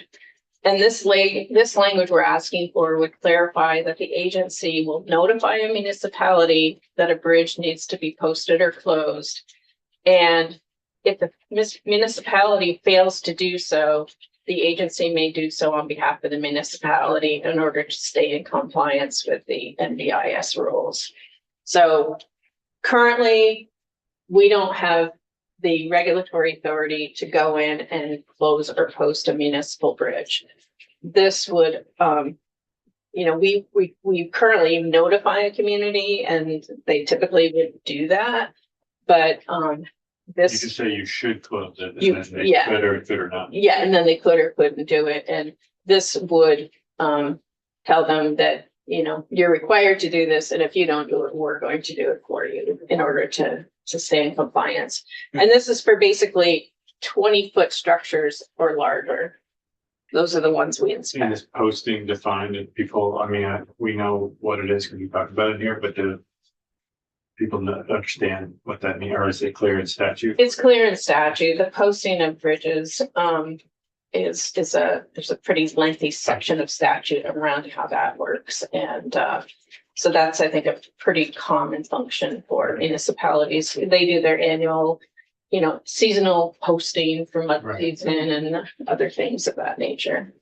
So that's what we're looking for with this change in section 5. And this is required by the. It's required by the Fed, so this brings us into compliance with FHWA requirements. Yeah. Go ahead. But is the fee required? The fee is a separate The thing. penalty. The penalty is a separate thing related to other parts of statute.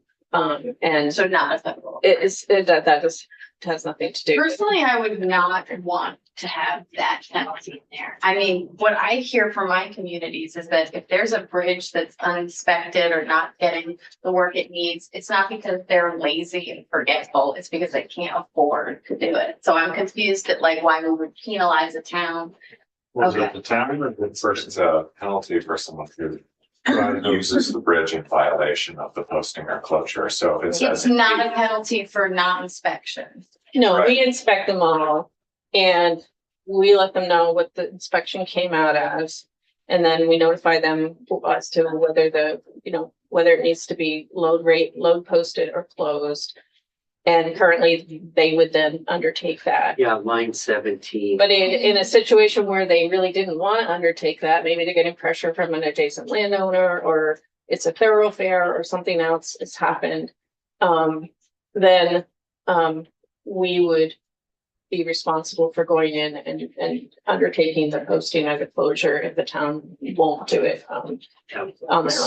Yeah, line 17 says a person that violates a bridge Which post. means like they drive across the bridge. Yeah, that's the functional sort of Okay, I guess outcome. Same thing. Okay, I guess I feel like it's That's just it, mine. confusing the way it's kind of like in this section where it's like requirements of a municipality and then the enforcement. It just, I guess I misunderstood. So it's not enforcement or penalties. A person that violates a bridge posting, that wouldn't be someone inaccurately or not posting. That would be someone who is going against a posting. That's Okay, correct. just for clarity. Okay, then I am perfectly fine with that penalty. People should stop doing that. Yeah, they should. Like, that's If you're ridiculous. driving around the Yeah. sign and it Yeah. says this bridge is closed, Yeah, you gotta not do it's that. kind of, That was the same penalty they wanted for selling tobacco to a minor. True. True. yeah, but What's worse, selling tobacco to a minor or driving on the foot of the bridge? yeah, Do but it at the same time. It's- I would say if you're If it's a minor. you're 16 or 17-year-old and you're a store clerk and you're under the gun and you mistakenly do it, that's different. this is not anybody making a mistake. This is somebody that there's a sign up. It says, do not go on this bridge because it's substandard, and they do. I'm gonna play devil's advocate here. I will say, as someone who is dealing with a community where the folks have a closed bridge and they're very upset about it. I mean, $1,000 is a lot of money for any person to pay for a fee, as we heard. And I'm wondering, where did $1,000 come from as a number? I may have to phone a friend here with Damien, to ask if that $1,000 is already a function in statute in terms of other parts of statute. $1,000 was in the proposed language. It was in our proposed language. Thank you. So If we are comfortable just generally with reducing that amount, I would be open to it as well, just based on maybe clarity around our positioning on. But I'm not gonna die in a hill.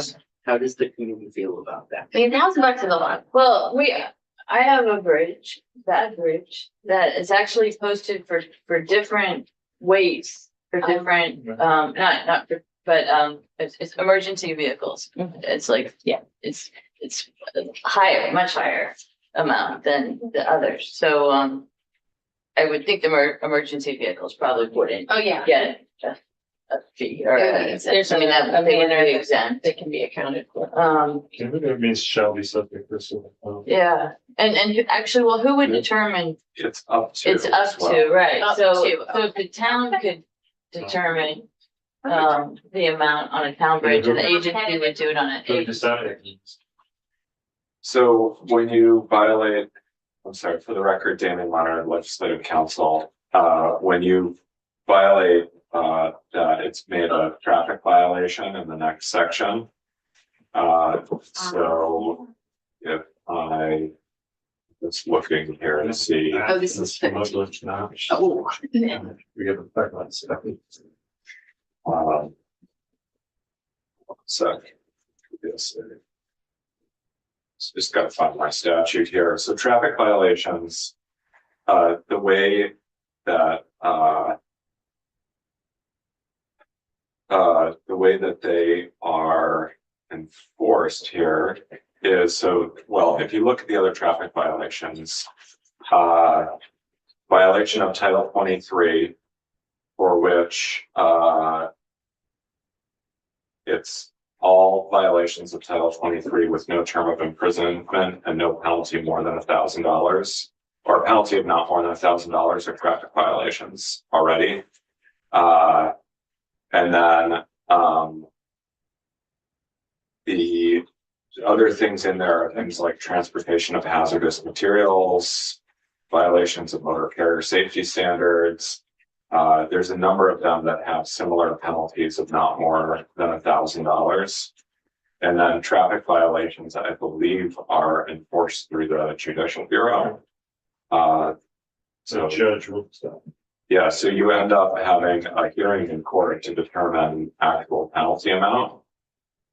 So it's not a town by town thing where you could end up with, you know, let's say the town of Cambridge assessing a penalty of $500, but then you go next door into Johnson and they decide it's gonna be $1,000. Yeah, I'm okay with it. Yeah, if it's up to, I think that that's helpful, because I hope that municipalities would use discretion with enforcement, The judicial bureau. and they won't pull over ambulances. Yeah, so Judicial Bureau, Well, thank We you. raised it to $10,000 for getting stuck in this limit. That I'm supportive of. So I think we're ready to go with 6. So, This, so we've been kind of discussing Seven. section 6 because it's related to section 5. And it basically just carries forward, and Damien can correct me if I'm wrong, but it carries forward the functions of the violations already in statute. And then in line, on line 8 of page 9, incorporates this bridge violation, posting or closure of a bridge. And Damien, you can specifically speak to the need to include these other, Smuggler's Notch, chain of areas, out of service vehicles. right, so that is not actually changing what's defined as a traffic violation. It's making it consistent with the other subdivisions, which I'll tell you what the cross-referenced statute number is actually referring to.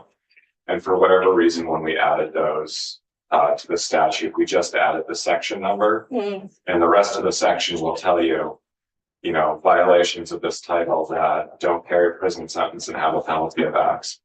Violations related to hazardous materials under this chapter. And so this is just making a consistency. When you see that reference, oh, that's the stuffage provision for Smuggler's Notch, because that's a favorite of ours this year. Every year. Yeah, it's not my favorite. I know it's not our favorite, but not yet. Relating to authorizing railroad crossing violations, can you just say what that is, please? Hold on, I have to look at the cross-reference and then pull up the section. So just apologize. Well, I can just say why I'm interested is just because railroad crossings are hazardous and trains are going faster, and hopefully we're gonna have more trains, and we need to help people stop being hit by trains. Yep. So,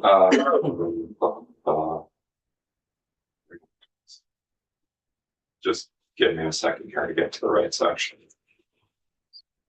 I would say this is really connected directly to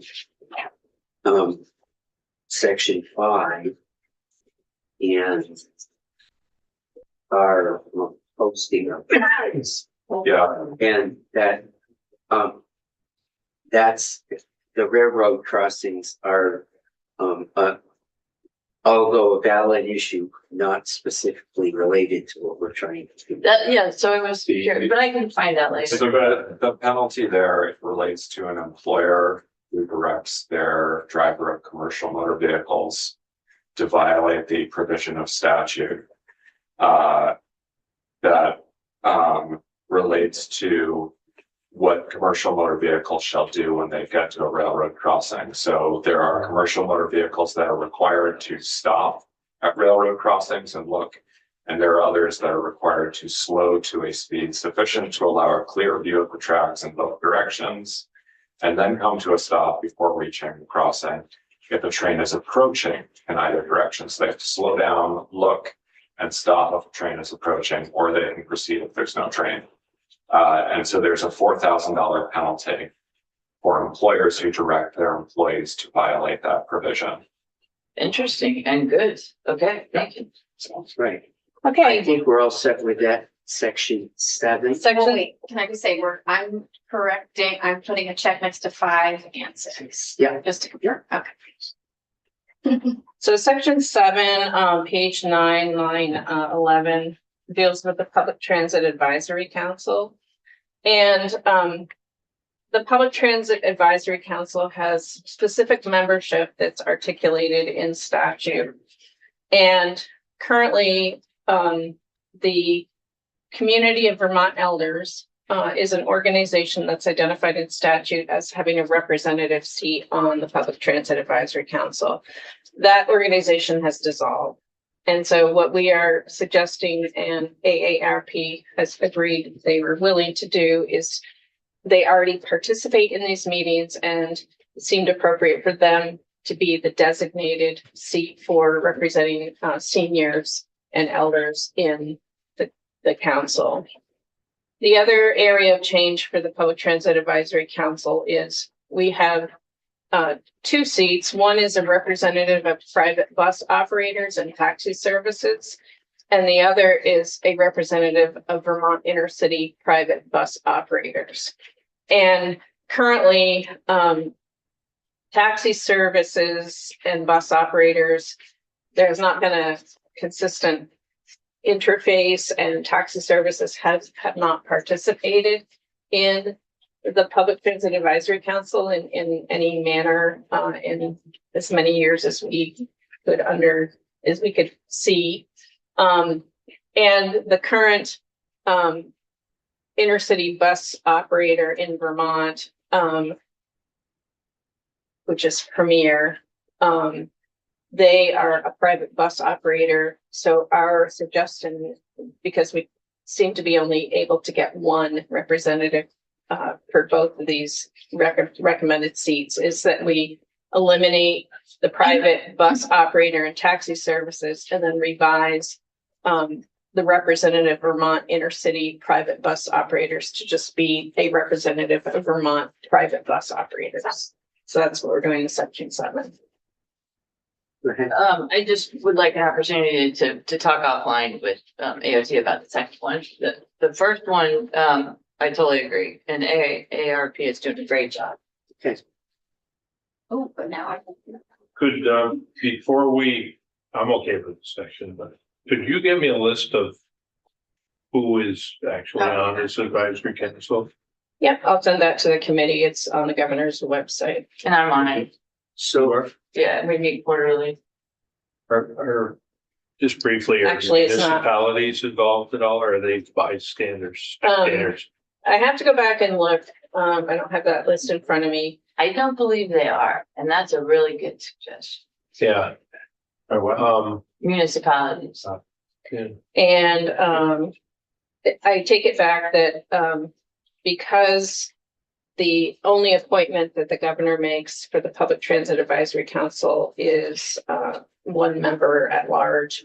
I don't think the full list of members is on his website, so I'll just get you the list from Ross. And Okay. so let me ask this. When for this section in section 8. I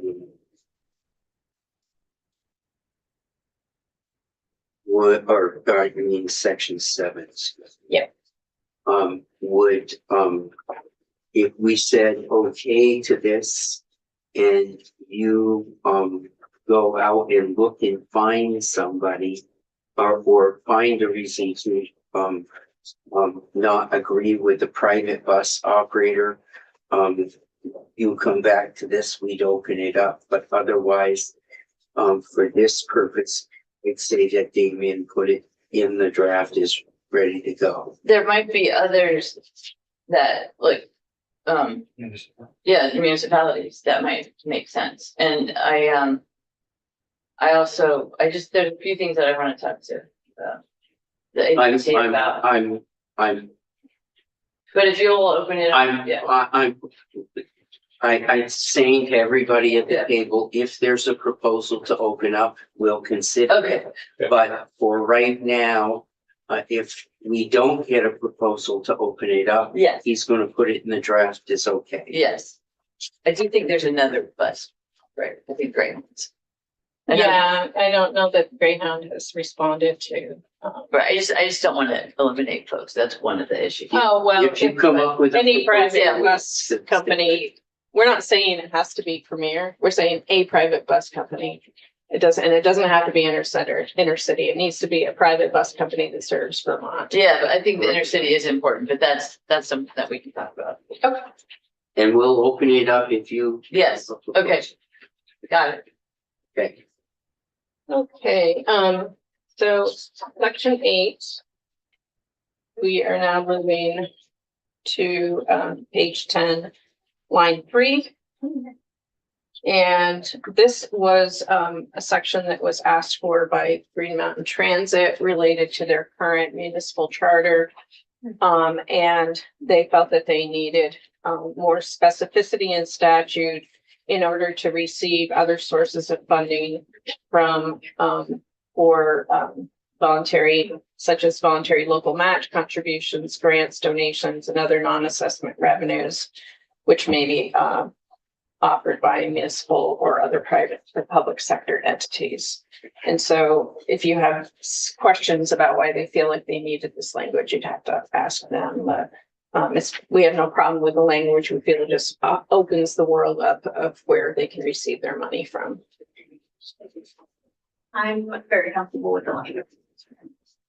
It seems like they can now more clearly, they probably always could, but they can now more clearly get private donations and go outside of kind of their now declining, unfortunate revenues. Megan, Yeah.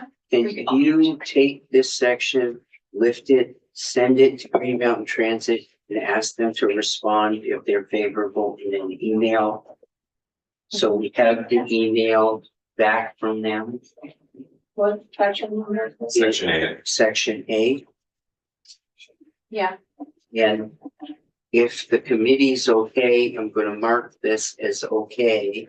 I just have a couple little things on it. Okay. Like, just, I think on line 18, the, adjective voluntary local match contributions, I don't think that's necessary. And I think we have to start, well, they obviously need more revenue and we need to diversify the revenue. And there might be something that would be the contract, which could possibly be, would likely be voluntary, but I think that's put in there to make sure that we limit authority for that, the voluntary. So I just think it's worth a conversation. I'd like to talk to them about that. Well, I'm, why don't we hold this open then?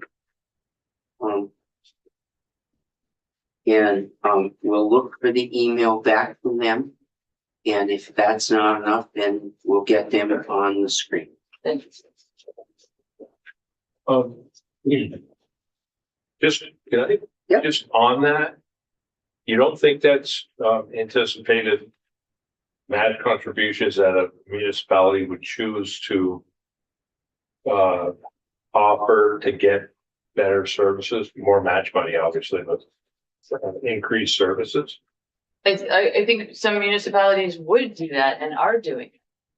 I just don't want it to limit, I don't want to limit it to that. Well, okay. But does that limit that? Well, just the voluntary. So Because really it anything, is well, voluntary. everything towns do is voluntary. Yeah, So I don't know that that's well, it's necessary. not mandatory. Yeah, that's true. I'm sorry. I shouldn't say that. And any funding that they provide This- Um, This is separate from and in addition to assessments for member municipalities. So GMTA is a member, is under their charter, their member municipalities join in. And so there is a non-voluntary local match contribution that may be in play here. This is separate and apart from that, where GMTA comes to a municipality and says, we have a project that we think we can do.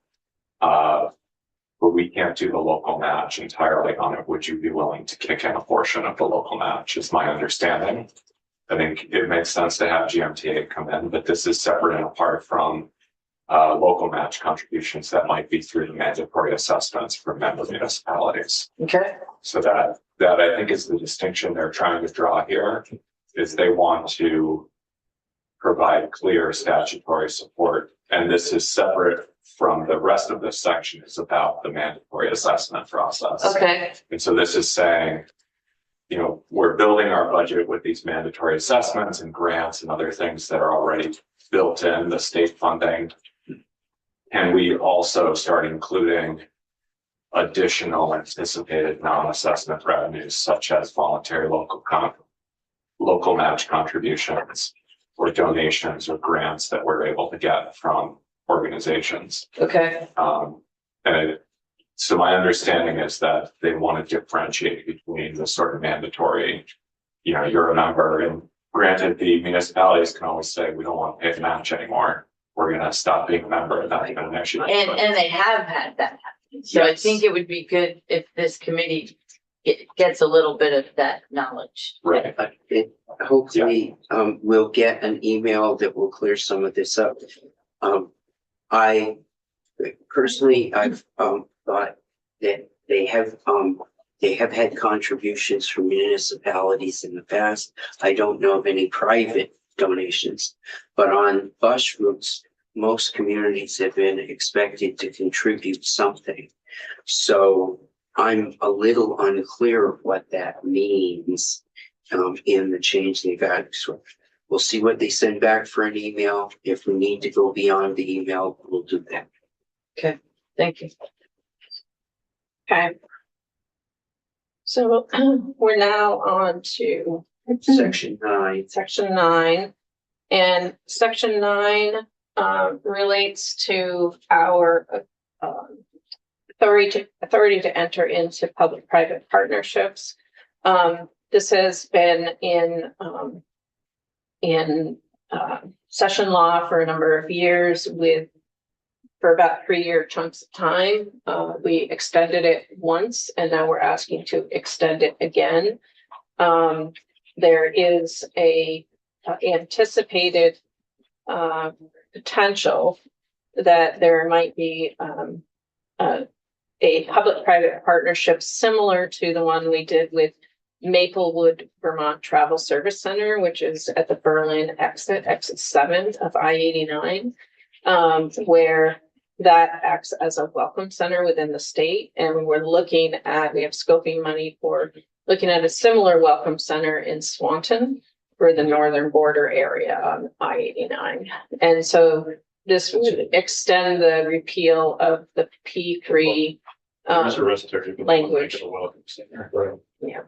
So it would extend the P3 Or it language. could be a new set, could be at the rest area, but it could be a totally new. It could be in a totally new location, yeah. So that's why we're asking for the extension on the repeal for another 3 years. Did that also affect like getting airport? Yeah, there could be airport P3s, there could be any number of types of P3s. We just haven't had any come forth. Other than that, Maplewood. We also, Just a yes, but a question for later is, I would just like to know why we're repealing them in the first place, but you can tell me that at another We're time. not really. they aren't repealing. No, right, well, I think we're it was in extending their the- It repeal. was in the original, Oh, why have review? original statute, Yeah. they had to repeal. This just, It certainly could, and it would just repeal the repeal and just leave it into perpetuity for the agency to enter into P3s, that would be another way to approach it. Yeah, I just don't know why we're doing the repeal. That was what I was gonna ask, but I don't need There are to know some now. people that don't really like P3s, Okay, or they want to have a little more legislative oversight, but okay, so maybe we, I don't know if we feel that way. I know some people.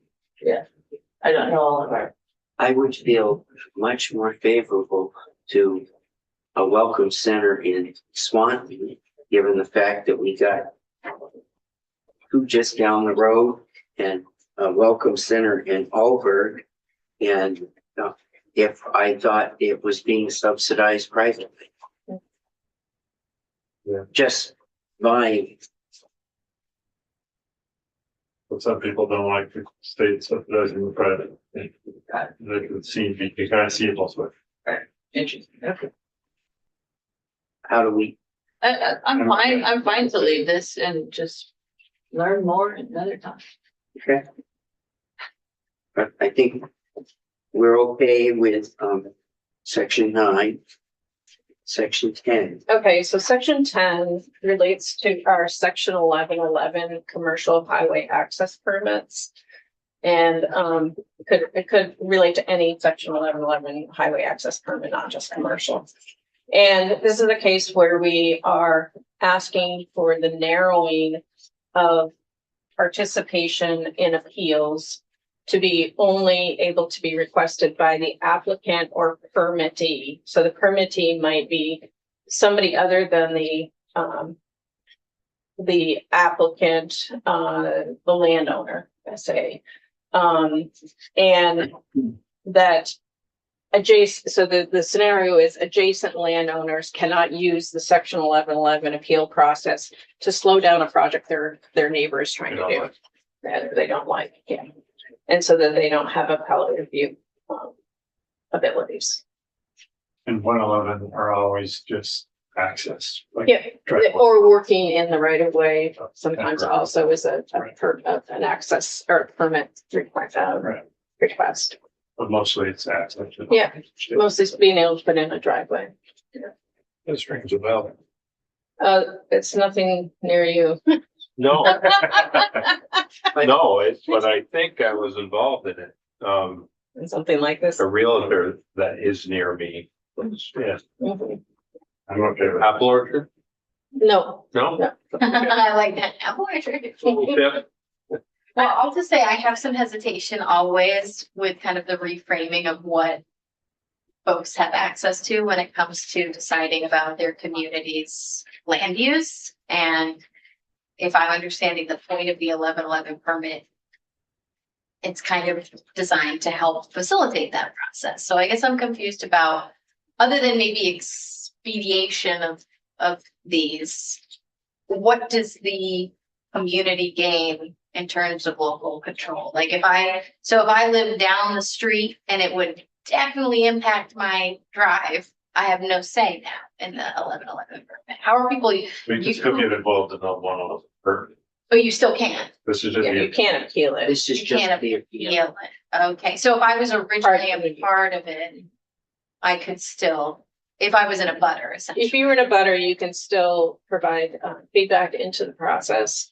But once a decision is made, it's only the applicant or the agency, it's the applicant that can appeal it, Well, and the agency would be a party to There are- the appeal. in the initial permit that you get, there are whole rules. There are site distance rules. Yep. There are a whole number of rules on state highways to do that. Those we aren't changing. Okay. This would be the appeal. Who does the appeal? Appellate review now? Transportation board. Yeah, How many appeals get appealed? Like, what's the average? Do you have a stat? I have to get back. Oh, wait. For a second, I thought you were about to be like, and here.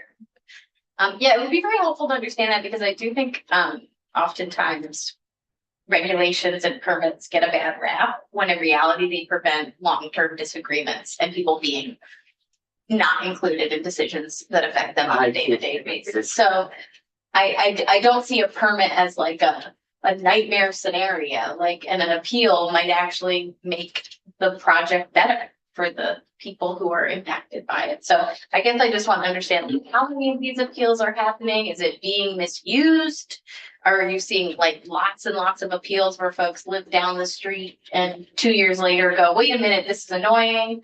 Like, I guess I'd like to understand like the scope of the problem, because it seems like from my experience, I haven't heard a lot about this being a problem. So maybe there are specific examples I'm not aware of, but that kind of context would be really helpful for me to understand this section. So personally, I would like to leave it open for cut. Are you going to have a substitute? I don't know yet, but I'd like to leave it open What just so I I can ask Michelle would rather questions. do is put an okay by it, and in the same manner that we said to Senator Harrison, if you have a specific change, Well, I would take this section out at this point. It would be my preference, because I don't feel compelled to not allow people to appeal, even if they're just the applicant. is the only, what's the appeal process now? So right now, my understanding of the appeal process is that if a permit is issued and if it's, if a permit is issued right now, it could be the neighbor who says, I don't want those people to have a driveway next to my property. And so they are allowed to appeal in writing to the T. well, first it goes to the agency. No, I think it goes straight to the T-board. I'm looking to Damien now. Then versus sort of what we are saying is that the applicant or the permittee would be the only party that could appeal this. So if we said, no, you may not have this driveway access, and it would have, there's a fairly narrow case where we can prevent somebody from having a driveway access already in statute. Yeah. So it's, you know, it's basically taking that sort of narrow ability to prevent somebody from having a driveway, which we can barely make happen unless there's a safety issue. Yeah. And saying now, you know, anybody else could decide they don't like the fact that we allowed that person or denied that person the ability to have that driveway access. But you're only able to appeal on the same grounds that you could appeal it, you know, for safety reasons. Like I do think that there is a need, you know, sometimes if new information comes up and people live very close to each other, and I guess I don't see, if you can't just appeal because you dislike it. Like, that's not what you can write down. You have to have the same I think you reason. can, but they probably won't get Yeah, a permanent rule, but you can still delay the project. Which Yeah. is saying, Delay the project, more Possible. expensive. You can go on, yeah. So you could Sure. just say, I want to appeal that, you could even just say, I want transportation board to review the permit without reason other than I want. I think them you to do review have, it. you don't have to list a reason that's under the same criteria. You can just say, I appeal. Or I want it. It doesn't say specifically here that there has to be a certain criterion for requesting in writing appellate review. I mean, I would be open to things like that, you know, but I do think there's still, like, if you have a really big industrial site that's, I don't know, there's all sorts of examples where you might live on a nearby section of land that's impacted. And if you don't have a good process for someone negotiating that out through like a T-board, you get people fighting it out in other ways. You know, like, it becomes nastier if you don't have a process than if you do. Well, there's a Well, process. there's. But you can't appeal it if you There- disagree. there's- If you're someone I mean, I else. think not to confuse the development or redevelopment of properties for purposes other, whatever purpose that's going to be, that's a municipal review or an Act 250 review, depending on the zoning regulations. This is simply about, can they get access onto the state highway or not? And so the question is, who gets to appeal? Who can have an access onto the state highway? Yeah, it's all of our countries, so. Has any appeal been, Yeah, there has been a case recently which has consumed a significant amount of agency resources T-board resources and, so far, I don't know if they have a final determination on that yet, but it's, Why don't we put this on hold Yeah. and we'll go. So it'd be interesting to see what the stats are, like how many Yeah, appeals, yeah. hasn't the keyboard ever overruled the agency? Yeah, exactly. Yeah, Thank you. I appreciate. yeah, and I agree that I'm glad we're doing this, and just the way I see it is that this constrains that process significantly, because if it's only the applicant or the permittee, there would basically be only appeals for no's. So there's no appeal for I'm yes. looking for either substitute language Okay. or take an up or down vote on this. Okay, Yeah. They'll either Yeah. be substitute or we'll take an up or down vote on this. I have to say to you, you'd be shocked at how many people don't have an 1111 permit. If you have a house that was built on a state highway that's before 1950, it doesn't have a permit.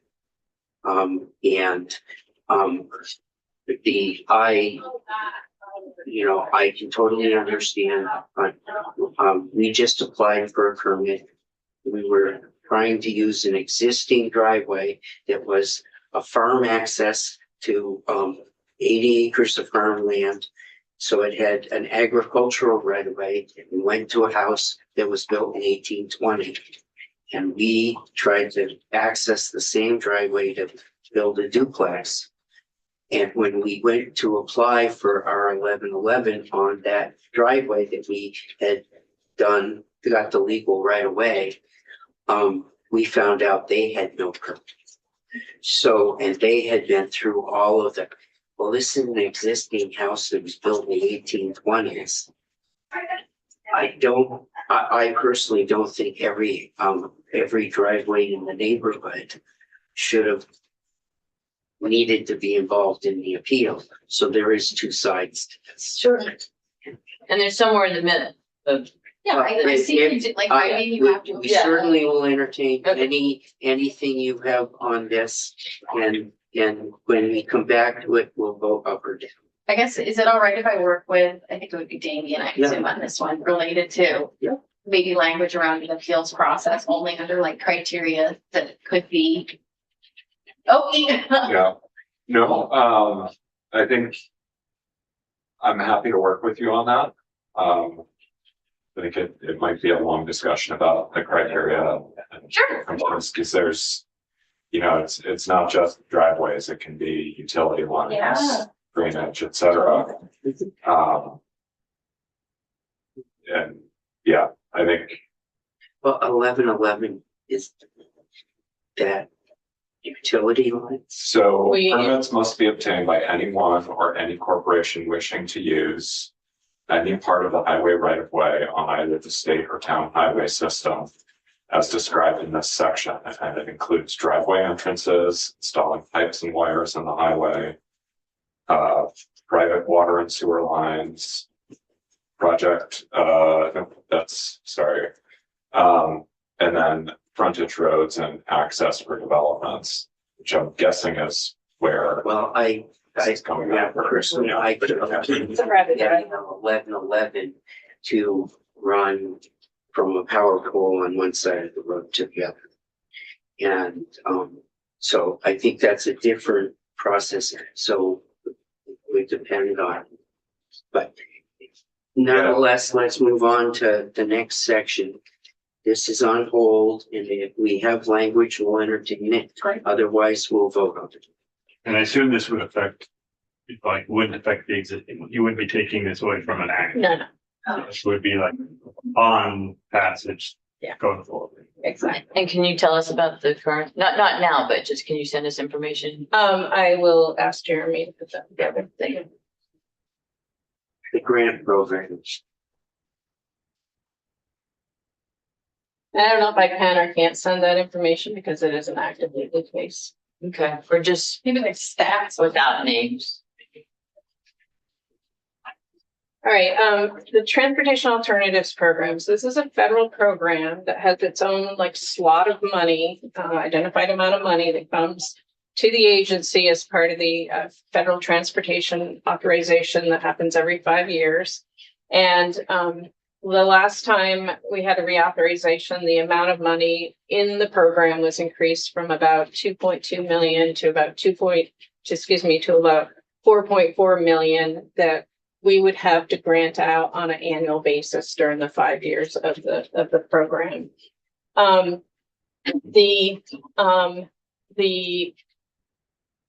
Several years ago, when we were very focused on clean water initiatives, there was a requirement put into the agency's granting process, which would require 50% of the awards to be made to clean water related projects. And then 50% could be used for bike ped and anything else that qualified under the TA program. What we have found is this 50% requirement for clean water projects has principally enabled towns to do salt sheds and, to do other projects which will result in phosphorus reduction.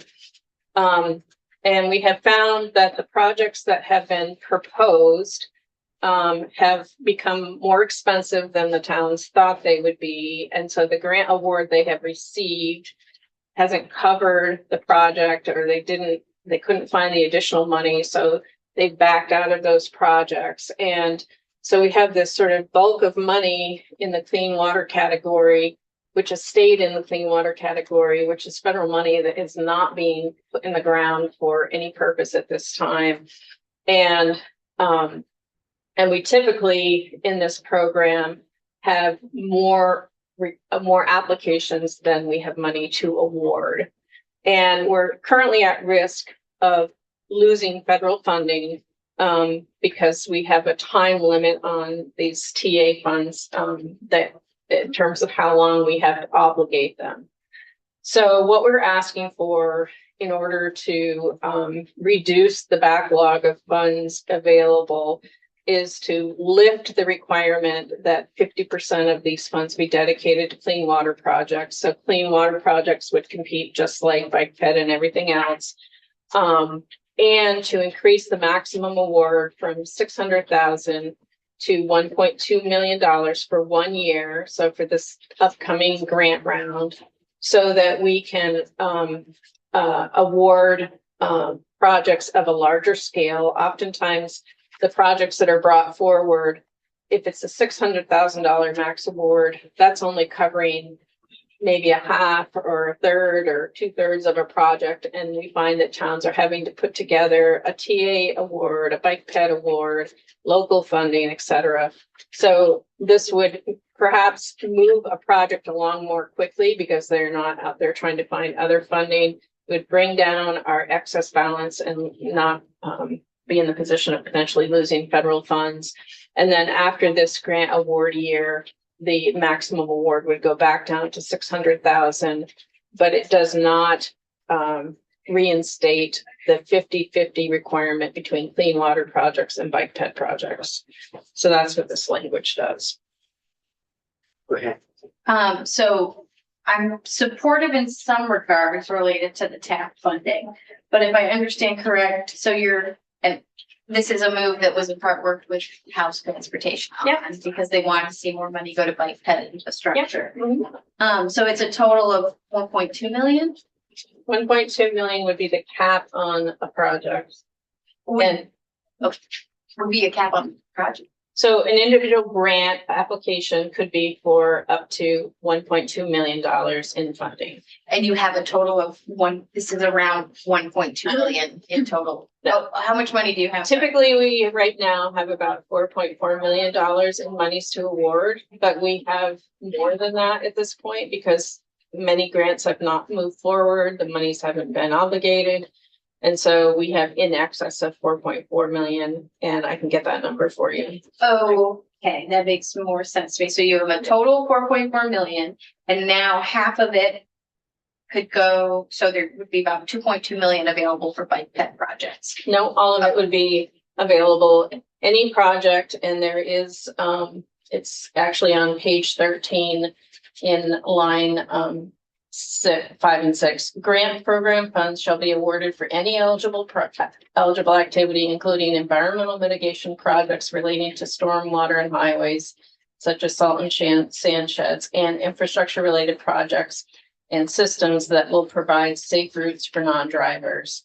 And so that's your sort of bike head area, with, and those are the established priorities. So Oh, so it's not why am I thinking it's a 50-50 split? it used to be. That's Oh, what it is currently in or I shouldn't say used to be. It currently in statute says we can only award half the money to clean water projects and half the money to bike head. And that's what you're crossing out. That's what we're crossing now. And so fully if you if we want. could all go to bike head, if we don't get any clean water applications, or if the ones we get aren't competitive or whatever. So Great. that's But, an improvement.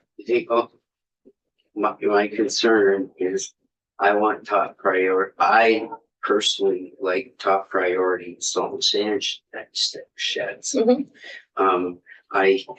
Small communities have a bear of a time getting money up for that. And we've had that debate coming across the hall on that. I would say ineligible probably, salt and sand sheds would be a priority. Yeah, I mean, you could list it to be the top priority if that's what you want to do. I personally would do that. But at least for the next few years, I mean, that's that just so shocked you when Senator Watson said how salty our waters are becoming, our fresh Like waters. sand sheds. Salt and sand. It's And also Oh, it's mixed together, not a salt shed and a Yeah. sand. No, they mix it together and then it sits out in the open. Right, now I in the get that. yard, right? Yeah, I thought there was a separate thing called a sand shed, but No, I will tell you why I'm a little, if you go out Route 12 Yeah. and you go back through Elmore, they worked, I think, for 14 years to get enough money to move their salt and sand pile, which was 100 yards from Lake Elmore, up the hill away from that. And they kept putting nickels and dimes away forever to do it.